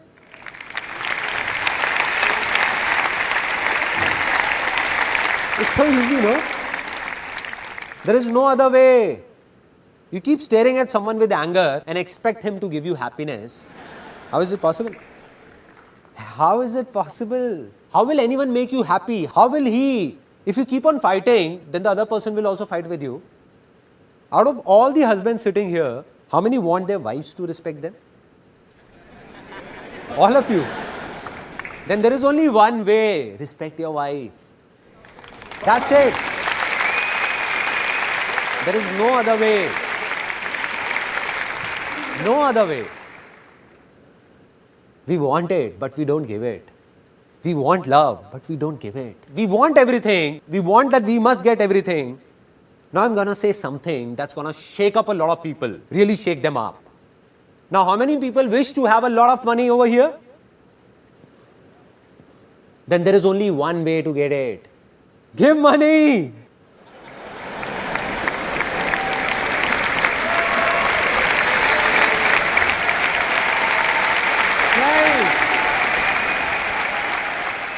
Some of you are not clapping, looking at me very seriously, thinking that I'm going to come up with a box. 10 rupees, 10 rupees, 10 rupees, 10 rupees, 10 rupees, 10 rupees, 10 rupees, 10 rupees. Giving money. How can someone give money? There are strange things that we believe about money. And that too rooted deep in us. No father, no brother, only money together. Right? And some people actually think it's true. They're fighting with their parents, with their brothers and sisters, only for money. For money. I'm not saying that money is not important. That would be impractical to say. It is very important. Very important. But money is only as important as fuel in a car. Neither more nor less.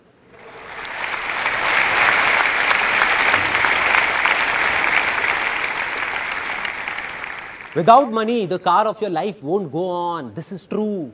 But how many of you drive your real car or bike just for fuel? Just to collect fuel? Take the car to the pump, buy fuel, keep it inside. Take it in the car, take it in the car, from here in the car. How many? Anybody? So what happens when it comes to money? Why are we stuck there? And that's where we make a mistake. Why? Because a lot of people in the world are doing it. So we think maybe this is right. When everyone is doing it, then it must be right. We know this is not right. Filling every corner with fuel, fuel, fuel, fuel. So much fuel that there is no place for anyone to sit in the car. No place to even breathe. One day a slight spark will burn everything up and we'll perish in that fire.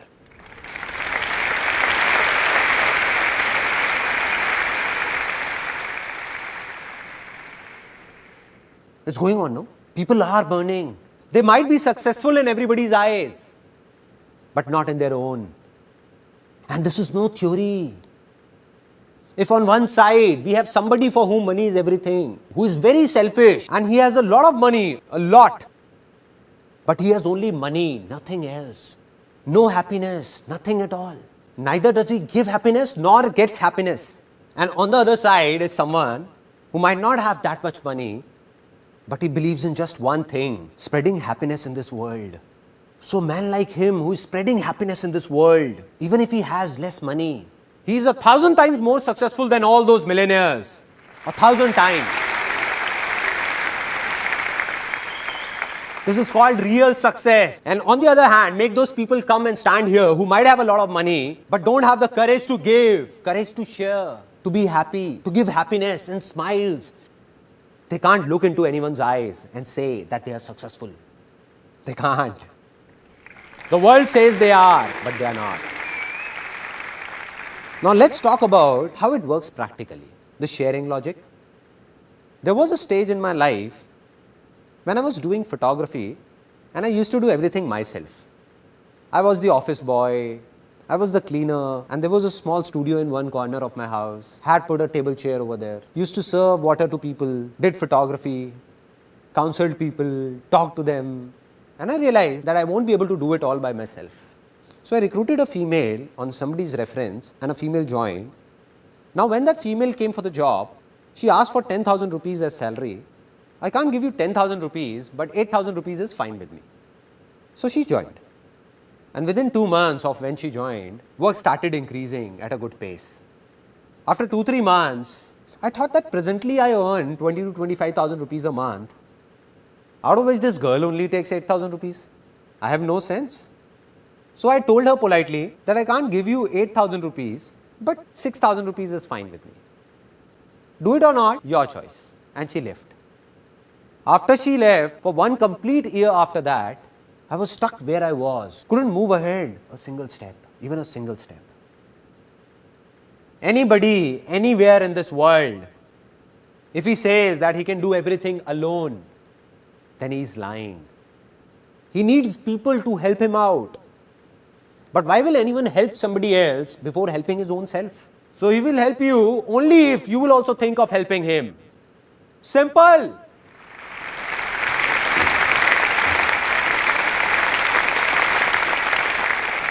Let me ask you a very simple question. If there are 2 companies, so out of those 2 companies, the first company, while taking your interview, makes false promises by saying that we will give you this, don't worry, all will be good. But when you go and join, it's completely opposite. Like there was nothing about paying extra for overtime. No, this won't happen. That won't happen. This won't happen. You have to do this. You have to do that. If you want to do it, fine, or leave the job. Making you work for 12 hours, 10 hours for an 8-hour job and not even paying overtime. There are such companies. On the other side, there is a second company that does exactly what it promises.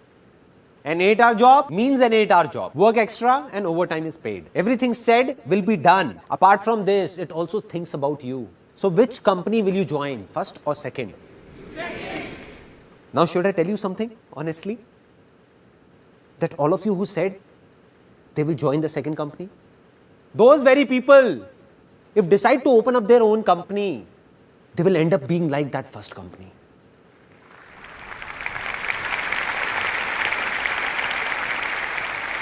They'll forget about it. Now when they will have their own company, they'll wish to get an employee worth 8,000 for just 5,000. What are we doing, man? What are we doing? There are 2 kinds of people in this world. Those who believe in sharing and those who don't.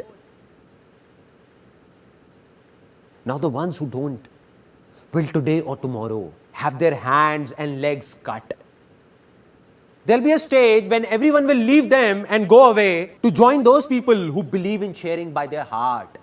Today they have 2 hands. Gradually they will have 4 hands. 10 hands, then 100 hands, and then thousands. A day will come when he will have countless hands, and that day, success will be a very small word. It will be a miracle. Miracle.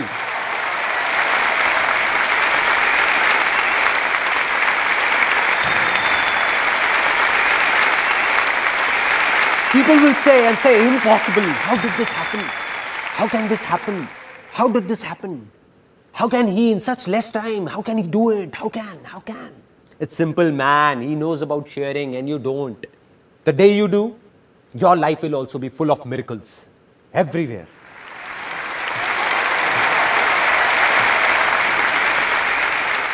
Now, the tree of success has a lot of fruits and we are sharing them. Knowing more fruits will grow. We are sharing. So you have become successful. But now the question is, who am I?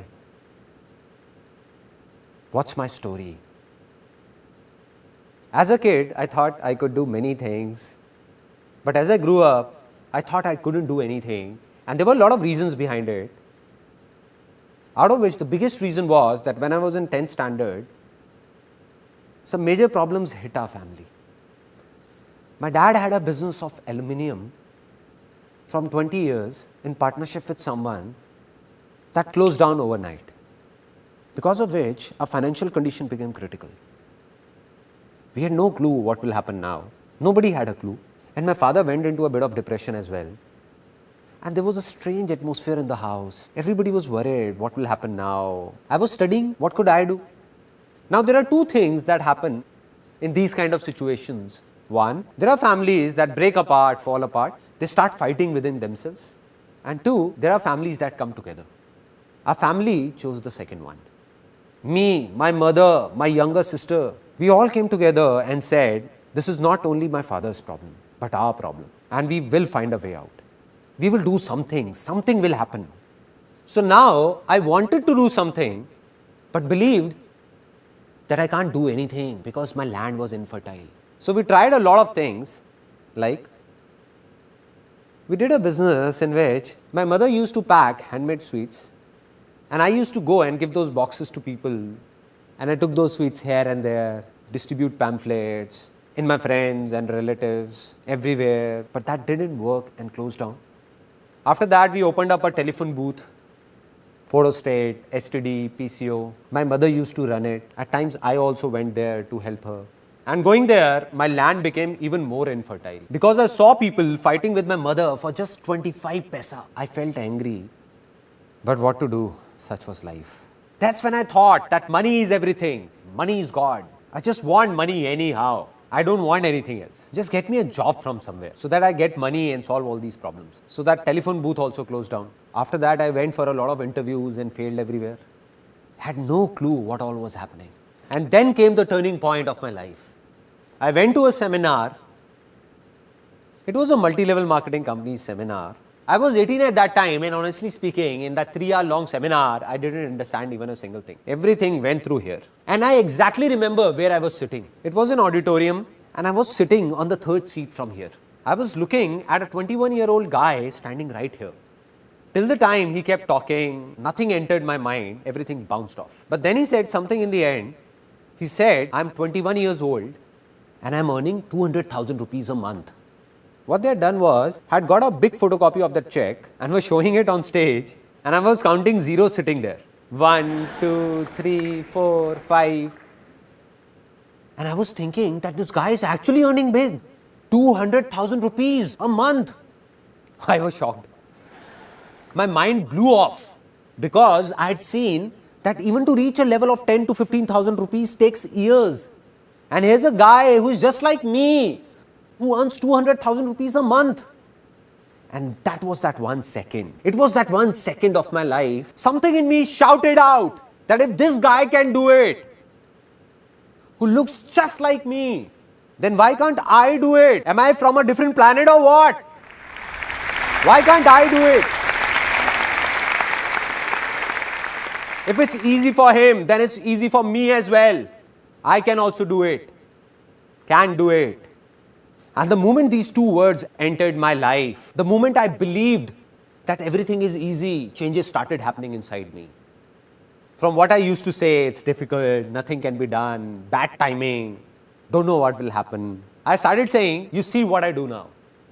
We'll get 200,000 rupees checks like this. We'll start my own companies. You just wait and watch. You don't know what's going to happen. And everyone started saying that Sandeep has gone crazy. Now, this is a very interesting point. Whenever people start saying you have gone crazy, it's an indication that you are on the right track.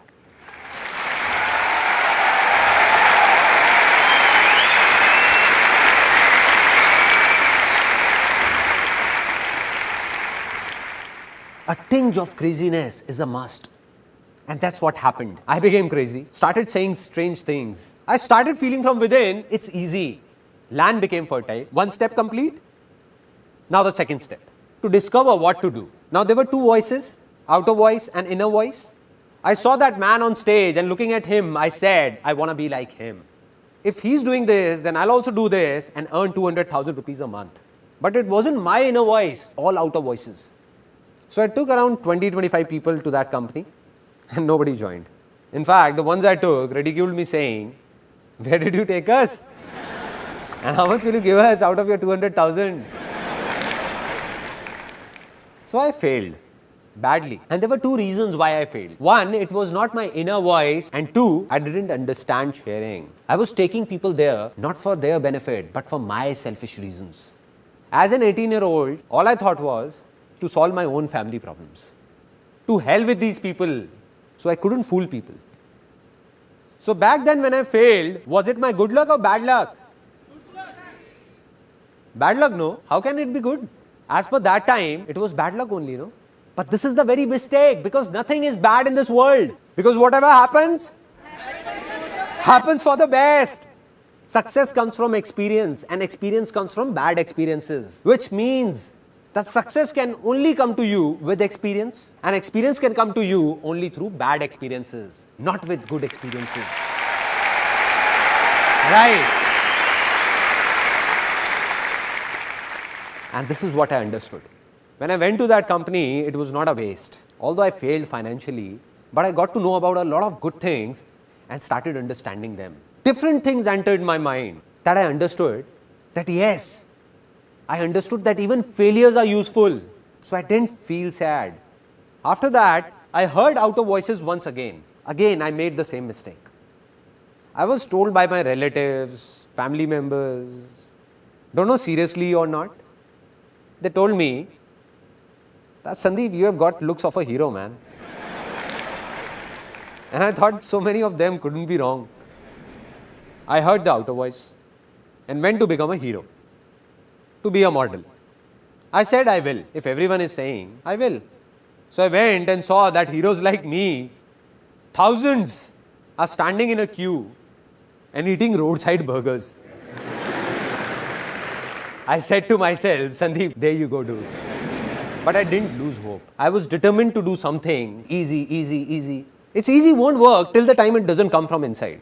And that's what happened. I told myself many times that I'll do it, I will. But it wasn't from within. To become a model or a hero or do acting. Used to go for auditions but went blank. Forgot everything. Didn't enjoy it from inside. Did some music videos as well. Such music videos that if I make you see them, you would die laughing. When my 5-year-old son is troubling everyone, ransacking the house, then my wife just plays that video and my son sits there looking at the screen and says, "Is this dad? What is he doing?" So this time also, I failed. I believe, like I just told you, that you can only be successful because of your failures, not because of your success. So this big failure of my life was about to be the reason behind a very big success of my life that I didn't know, realized it later. How? During modeling days, a friend came to me with some photographs he got clicked from somewhere, and when I saw them, I was surprised. I said, "What photographs, man? Great." There were no digital cameras at that time. So I said, "Man, this will be great. I want to learn this." For the first time in my life, my inner voice said that I want to learn photography, man. I want to be a photographer. I saw an ad in the newspaper, went there and joined a short 2-week course of photography. I didn't know what was I doing, why was I doing it, didn't think about it, just listened to my heart. You know, from inside, that feeling comes that this is what I wanted. Got it. Just went to my mother, took 12,000 rupees, went and bought a camera. Started clicking photographs of my relatives, friends, everyone for free. Didn't have a clue what I was doing. Kept on doing it. Now, what happens is that even when you listen to your inner voice, that you will move in that direction, you will take a step, take an action, and what you want will go and clash with the reality, which will be very different. I wanted to become a very good photographer, but the reality was that thousands of photographers in India who had learned photography for 1, 2, even 4 years, and even they were not able to do much. And what had I done? Just a 2-week course. So I wasn't a very good photographer. Bang! This was the turning point where one of my failures turned into success for me.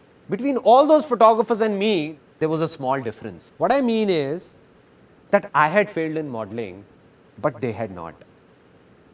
When I used to struggle as a model, I knew that 90% modeling agencies were fraud. So what I did was, I made a list of 70-80 fraud agencies and 10-15 genuine modeling agencies and started circulating it to everybody. That this one is fraud, and this one is genuine. And people started liking this. After this, I gave a small ad in the newspaper, free portfolio. And everyone came. A lot of people came. I told the truth. No tricks, no lies, straightforward. I said, look, I'm not a very big photographer or a great photographer.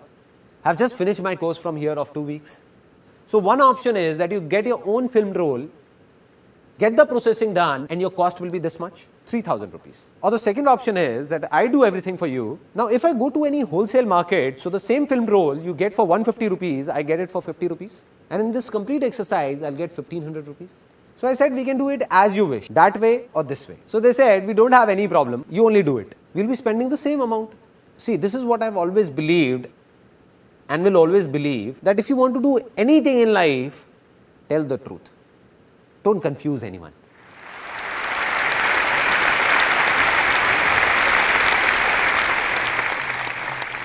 And people came.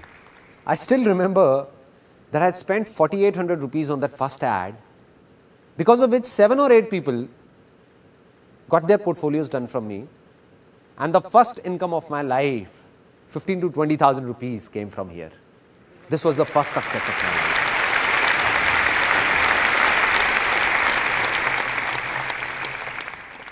Now, the second big failure of my life. A guy came to me and said that let's do an event together. Let's do a New Year party. They're in fashion these days. Everybody's doing it. Now my inner voice said that I wanted to do an event for a long time. I said, okay, I'll do it with you. No worries. It's just that I don't have the money on me. He said, you don't worry about the money. I'll take care of that. You just execute it. I said, okay, it's a deal. I'll work for a month, organize the party and do everything. Investment will be yours and we will share the profit equally. He said, okay, done. He gave me 15,000 rupees and I distributed those 15,000 rupees to everyone.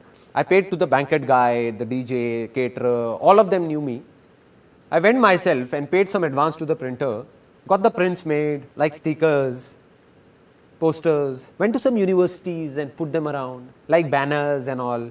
Now the problem occurred when just 3 days before the event, that guy came to me and said that I can't give you any more money.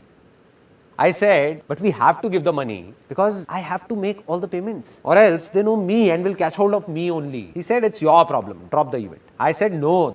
So then I arranged the money from somewhere, borrowing it from my friends, 5,000 from here, 2,000 from there. I collected all this money and made all the payments. The event was executed and it was a big success. It was the night of 31st December 1999. This event was named Disc 2000. The new era of 2000 was about to begin. All the money was inside a bag. I went to that guy and said, okay man, let's do one thing. Let's calculate how much you and me spent and divide the profit equally. He said, what calculation? Which money? He just took that bag and went away with his friends. Since that day, I haven't seen him around in my entire life. What would have a normal human being and not an alien done in such a situation? In such a condition? Would have cried? Become worried? I felt happy because somewhere inside I believed that life's experiences comes from bad experiences, and I felt happy and said, wow man, this is it. Such a bad experience. What else could be worse than this? I felt happy. And my mother, who is sitting here, would remember when I came back home at 1:30, I put the music on full volume in my room, on full volume, and started dancing alone. Dancing. My parents came in and said, what's up son? Seems like your event was a hit. I said, don't ask how big a hit. Just don't ask. And when I told them that this is what happened, I got a lecture for 30 minutes. They said, you are very innocent, dumb. You trust anyone easily. Anybody can make a fool out of you. And why do you believe in what anybody says? I said, no. There must be a reason behind this failure. Maybe today I'm not getting it, but someday I will. And the day I'll get it, life will change for sure.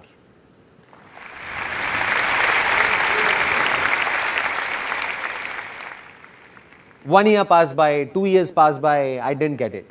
Didn't know what was that failure for. Until in 2003, I'd reached a level in photography where I got stuck. The problem was that in photography, it's not only the work but the name that sells. It means that no matter how good I was, but because I didn't have a name, so all those people who got their photos clicked by me were rejected by modeling agencies saying, what trash. What an amateur shoot. Who is this Sandeep Maheshwari? Lives in a cave or what? From where is he? Get yourself clicked from a good photographer. So they used to come back to me saying, what have you done? What a bad shoot. Here, have a look. So I said, I have to make a name somehow. How to do it? I don't know. But I believed it's easy. An idea came from somewhere to make a world record in photography. I went to Limca Book of Records, met the chief editor, and I remember I was sitting, me this side, and she on that side of the table. I had already taken an appointment. She said, yeah, tell me. I said that I want to make a world record in photography. She said, okay, so what have you thought of? I said, you tell me what needs to be done. Because somehow I managed to reach there, they could not throw me out. So she said that, look, it's not that easy. You have to do a lot of things. So it has to be something very big. I asked like, she said there are two options. Either you make India's record or world record. I said forget about India, tell me about the world record. How will I make it? So, she narrated a list to me. She told me what all is needed. At least 10,000 photographs need to be clicked. No two photographs should look similar. All should be different. Our moderators will be present there. A minimum of 100 models need to be hired, and this must be done within 12 hours. And after that, when the film rolls will be made, we will check the contact sheets, and if everything is okay, then your name will come in Limca Book of Records. You will get the certificate. I said, okay. Anything else? It will be done. I gave her a date saying that on this date of the next month, this world record will be made. I had no clue what will I do. As I was leaving her office, she said, Sandeep, just 1 second. I said, yes, ma'am. She said, I recommend you to hire an event management company for this. The moment she said an event management company, tuck. I said, madam, here is an event management company in front of you, Disk 2000. So that big failure of my life was about to turn into a big success. And from there I got the confidence that I will make the world record. And when I told my friends about it, they said, what are you saying, man? You will create a world record? You will hire an event management company? Spend 300,000-400,000 rupees? I said, no event management company. I'll do it myself. They said, okay, models. You need 100 models. And one model will charge at least 5,000 rupees. Do you have that much of money, 500,000 rupees to give to the models? I said, I don't even have 10,000 rupees. I don't know how or what will I do. I don't have it. But I said, this world record will be made. They said, no. I said, yes, it will happen. I kept saying, it will, it will, it will. And when we ask from within, we get answers. And I got the answer. A model was sitting in front of me. It was a very interesting moment. He said, I don't have this much money for the portfolio, but I can give you 500 rupees. I said, no issues. No issues, my inner voice said. I said, I'm making my world record and you just give me 500 rupees. Your photos will be clicked. My world record will be made and you will get a portfolio in just 500 rupees. Any problems? He said, no problem. I spread this message across. People queued up after that. Somebody is making a portfolio in just 500 rupees. A portfolio otherwise made in 30,000 rupees is being done in just 500. A total of 122 models came. More than 10,000 photographs were clicked in 10 hours and 44 minutes. No two shots were similar. The whole event was managed by me, and at the end of the day, my world record was made.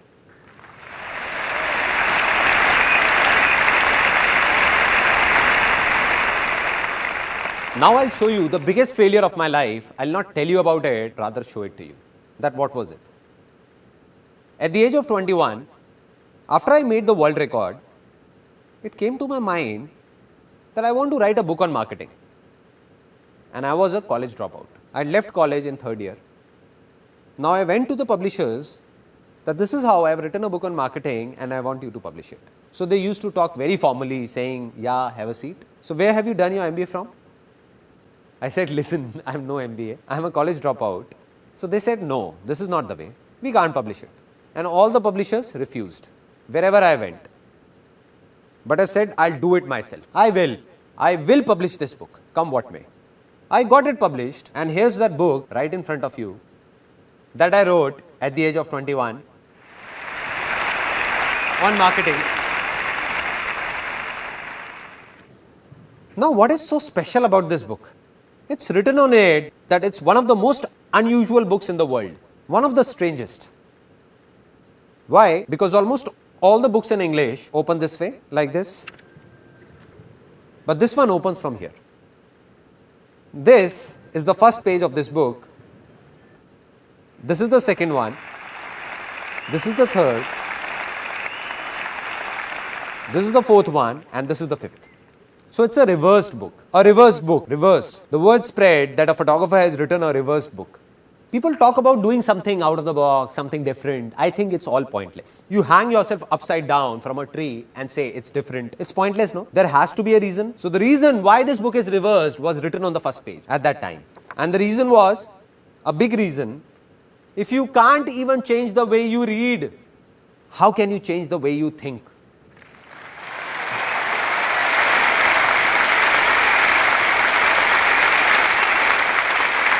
That is, if you can't even change the simplest of your habits, how will you change your life? Just leave it. This book is not meant for you. And that's what happened. People took it seriously. They said, okay, if you don't want us to read it, so be it. Out of the 1,000 copies I got published, just 150 got sold. And the remaining 850 copies were taking a lot of space in the house because it was a small house with a studio and all of us packed together. So my mother gave them to a ragman. So a decent failure. Maybe you will see some grams wrapped in the pages of that book. Failure, that too a big one. Didn't know why this happened. Not at that time, but today I know. This book failed, but to write this book, I read countless books, and while doing so, my fertile land got plowed so many times, that everything became easy for me. Right.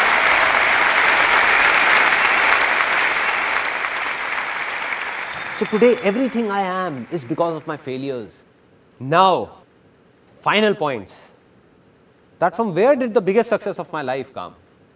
In the world of modeling, we were the only agency that got a declaration signed from people that said there is no guarantee of work.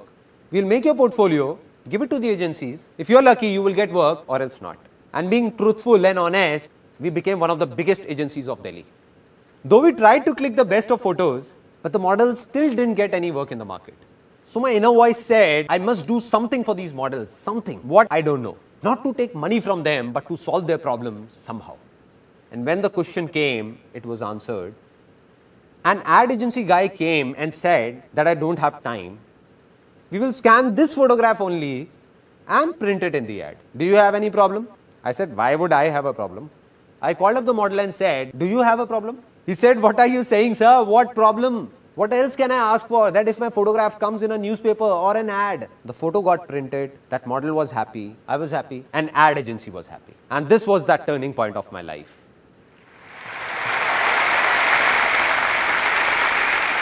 That's when the calling came that this is what I want to do. And this is what I did. I'll explain it to you in brief that all the ads around you that you see in newspapers, magazines or hoardings, almost all the brands in India, the photographs seen in them are ours. Those companies buy them from us.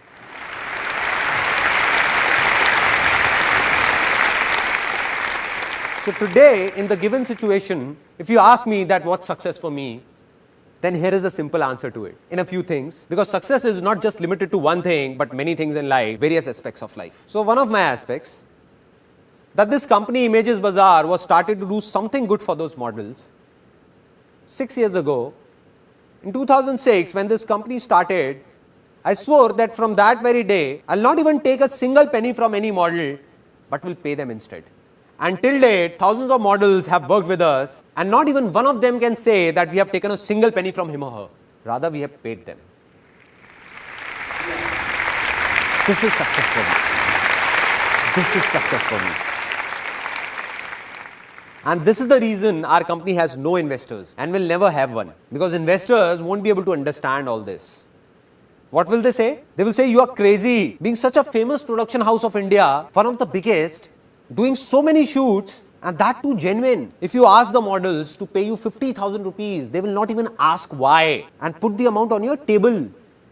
But we will not take it. Not today, not ever, never. Secondly, what is success for me? I narrated an incident of that female whom I told to leave. The one who asked for 10,000 rupees, I gave her 8,000 rupees and then told her to leave. When I got stuck, that day I decided that from today onwards, if I hire anyone, then I'll never tell the person to leave. Never. They can go by themselves if they want to, but I'll never ask them to leave. 8 years, 10 years, 12 years, 14 years, everybody is still there. In our company, faces don't change. All are still there.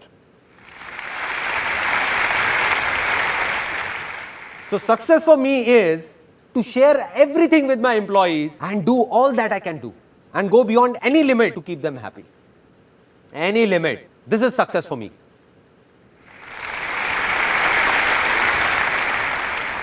If you ask me that what do I believe today, am I successful or not? I'll look straight into your eyes and say, yes, I am successful.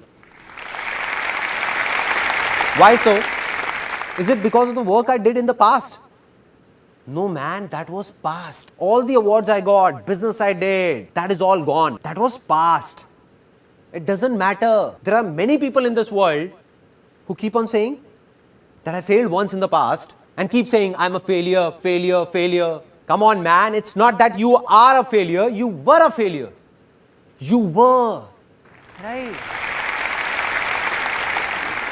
On the other hand, there are people who became successful in one thing in the past and keep talking about that only. Keep talking that I am successful. I am. You know why? Because 20 years ago I did that back then. No, man. What are you doing today? Are you really happy today? You were happy back then. But today, are you doing what the world expects you to do? Or are you doing what your inner voice says? If you're following your inner voice, then only you are successful. Otherwise, you were a success yesterday, but you are a failure today. So I am successful today because of what I am doing today. While you'll be surprised to know that some people still think of me as a big failure. Why? I'm doing so many good things. Business is good, everything is good. Those people who were running in a race with me, and everybody believed that Sandeep Maheshwari will become the biggest entrepreneur of India. But I stopped running. I said, continue. I'm not in this race. So as per them, all this I'm doing today is out of their comprehension. But I'm a failure for them and it doesn't make a difference to me. To hell with them. It doesn't matter whether someone praises me or abuses me. It's all temporary. Today you all are praising me because you're feeling good. But tomorrow in media, if you read something negative about me, then you'll be the ones abusing me, cursing me. You only will be saying, what man, what a cheap fellow. So will I be a failure then? So will I be saying that I'm a failure? So I'm not successful because some people think that I'm a success. Or some people think I'm a failure. I am successful because I believe that I am a success.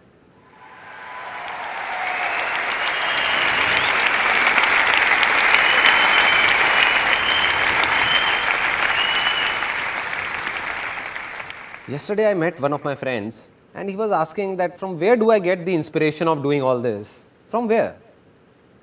It all started when I was 12 or 13.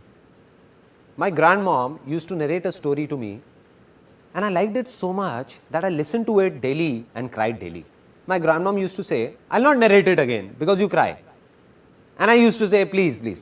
It was a story of a man who used to be very happy with his family, friends, very happy, enjoying. Then a stage came in his life when greed crept in. And because of that greed, he started fighting with his parents, brothers and sisters, with the whole world. Started thinking just about himself and got separated from everyone. He even started fighting with his own wife and kids. So in the remaining last few seconds of his life, when he was about to leave this world, tears were pouring down and he was crying, crying and crying. And the last words he uttered were that I made a big mistake. I made a big mistake. And he left this world saying this. So when I used to listen to that story, something happened inside me. I don't know what it was, but I always used to think that when my last moments will come, what will I say? What will I say to my people? I didn't know it then, but today I know that during those last few seconds of my life, tears will be pouring down, but I'll be crying out of happiness. And while crying, I'll not say anything to anyone but smile. And say to myself that, wow, man, what a life. Wow. Wow. Wow.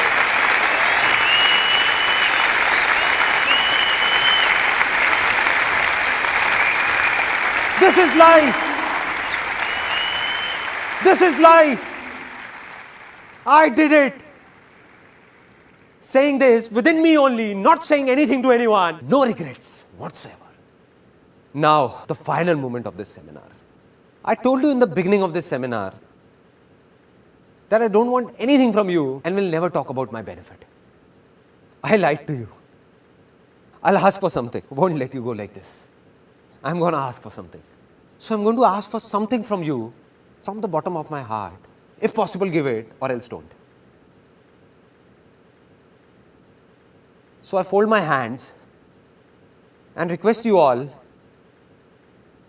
that today all of you have a hunger to do something, to become someone that has brought you here. But a day will come in your life when you will have much more than you need. That day, if you find someone with a hunger, just be of a little help to that person. That's it.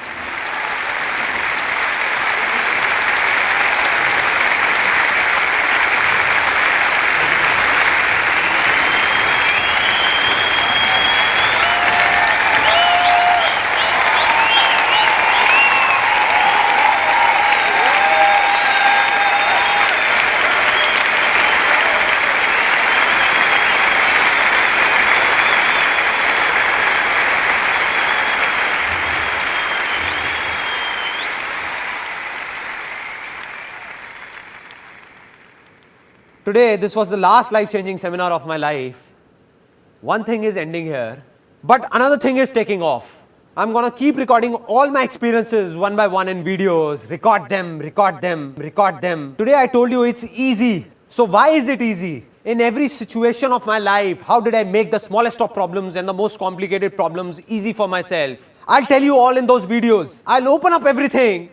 I just open it up, my heart, my mind, so that tomorrow if someone will need to know something or do something, he will just go to that place and will do whatever he wants to do for free.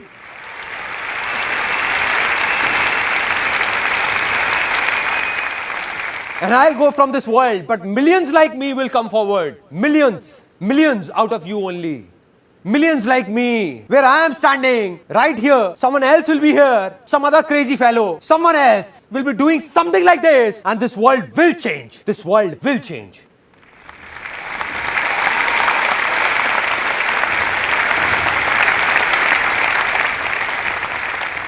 Today, I can say that my life's mission is fulfilled. And even if God comes and says, it's over, then I'll say, let's go. Anyway, you say, I did what I wanted to do, did it.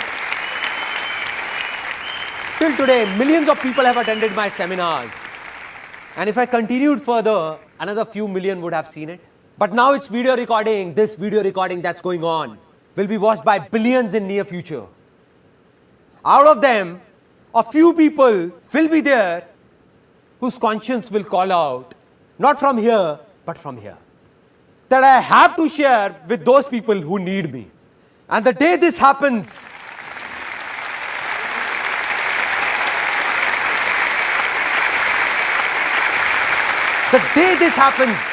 that day, not only in India, but across this whole world, nobody will be hungry. Nobody will be hungry. This world will change. Because this is also easy. It's easy. It's easy. This world will change. Will change.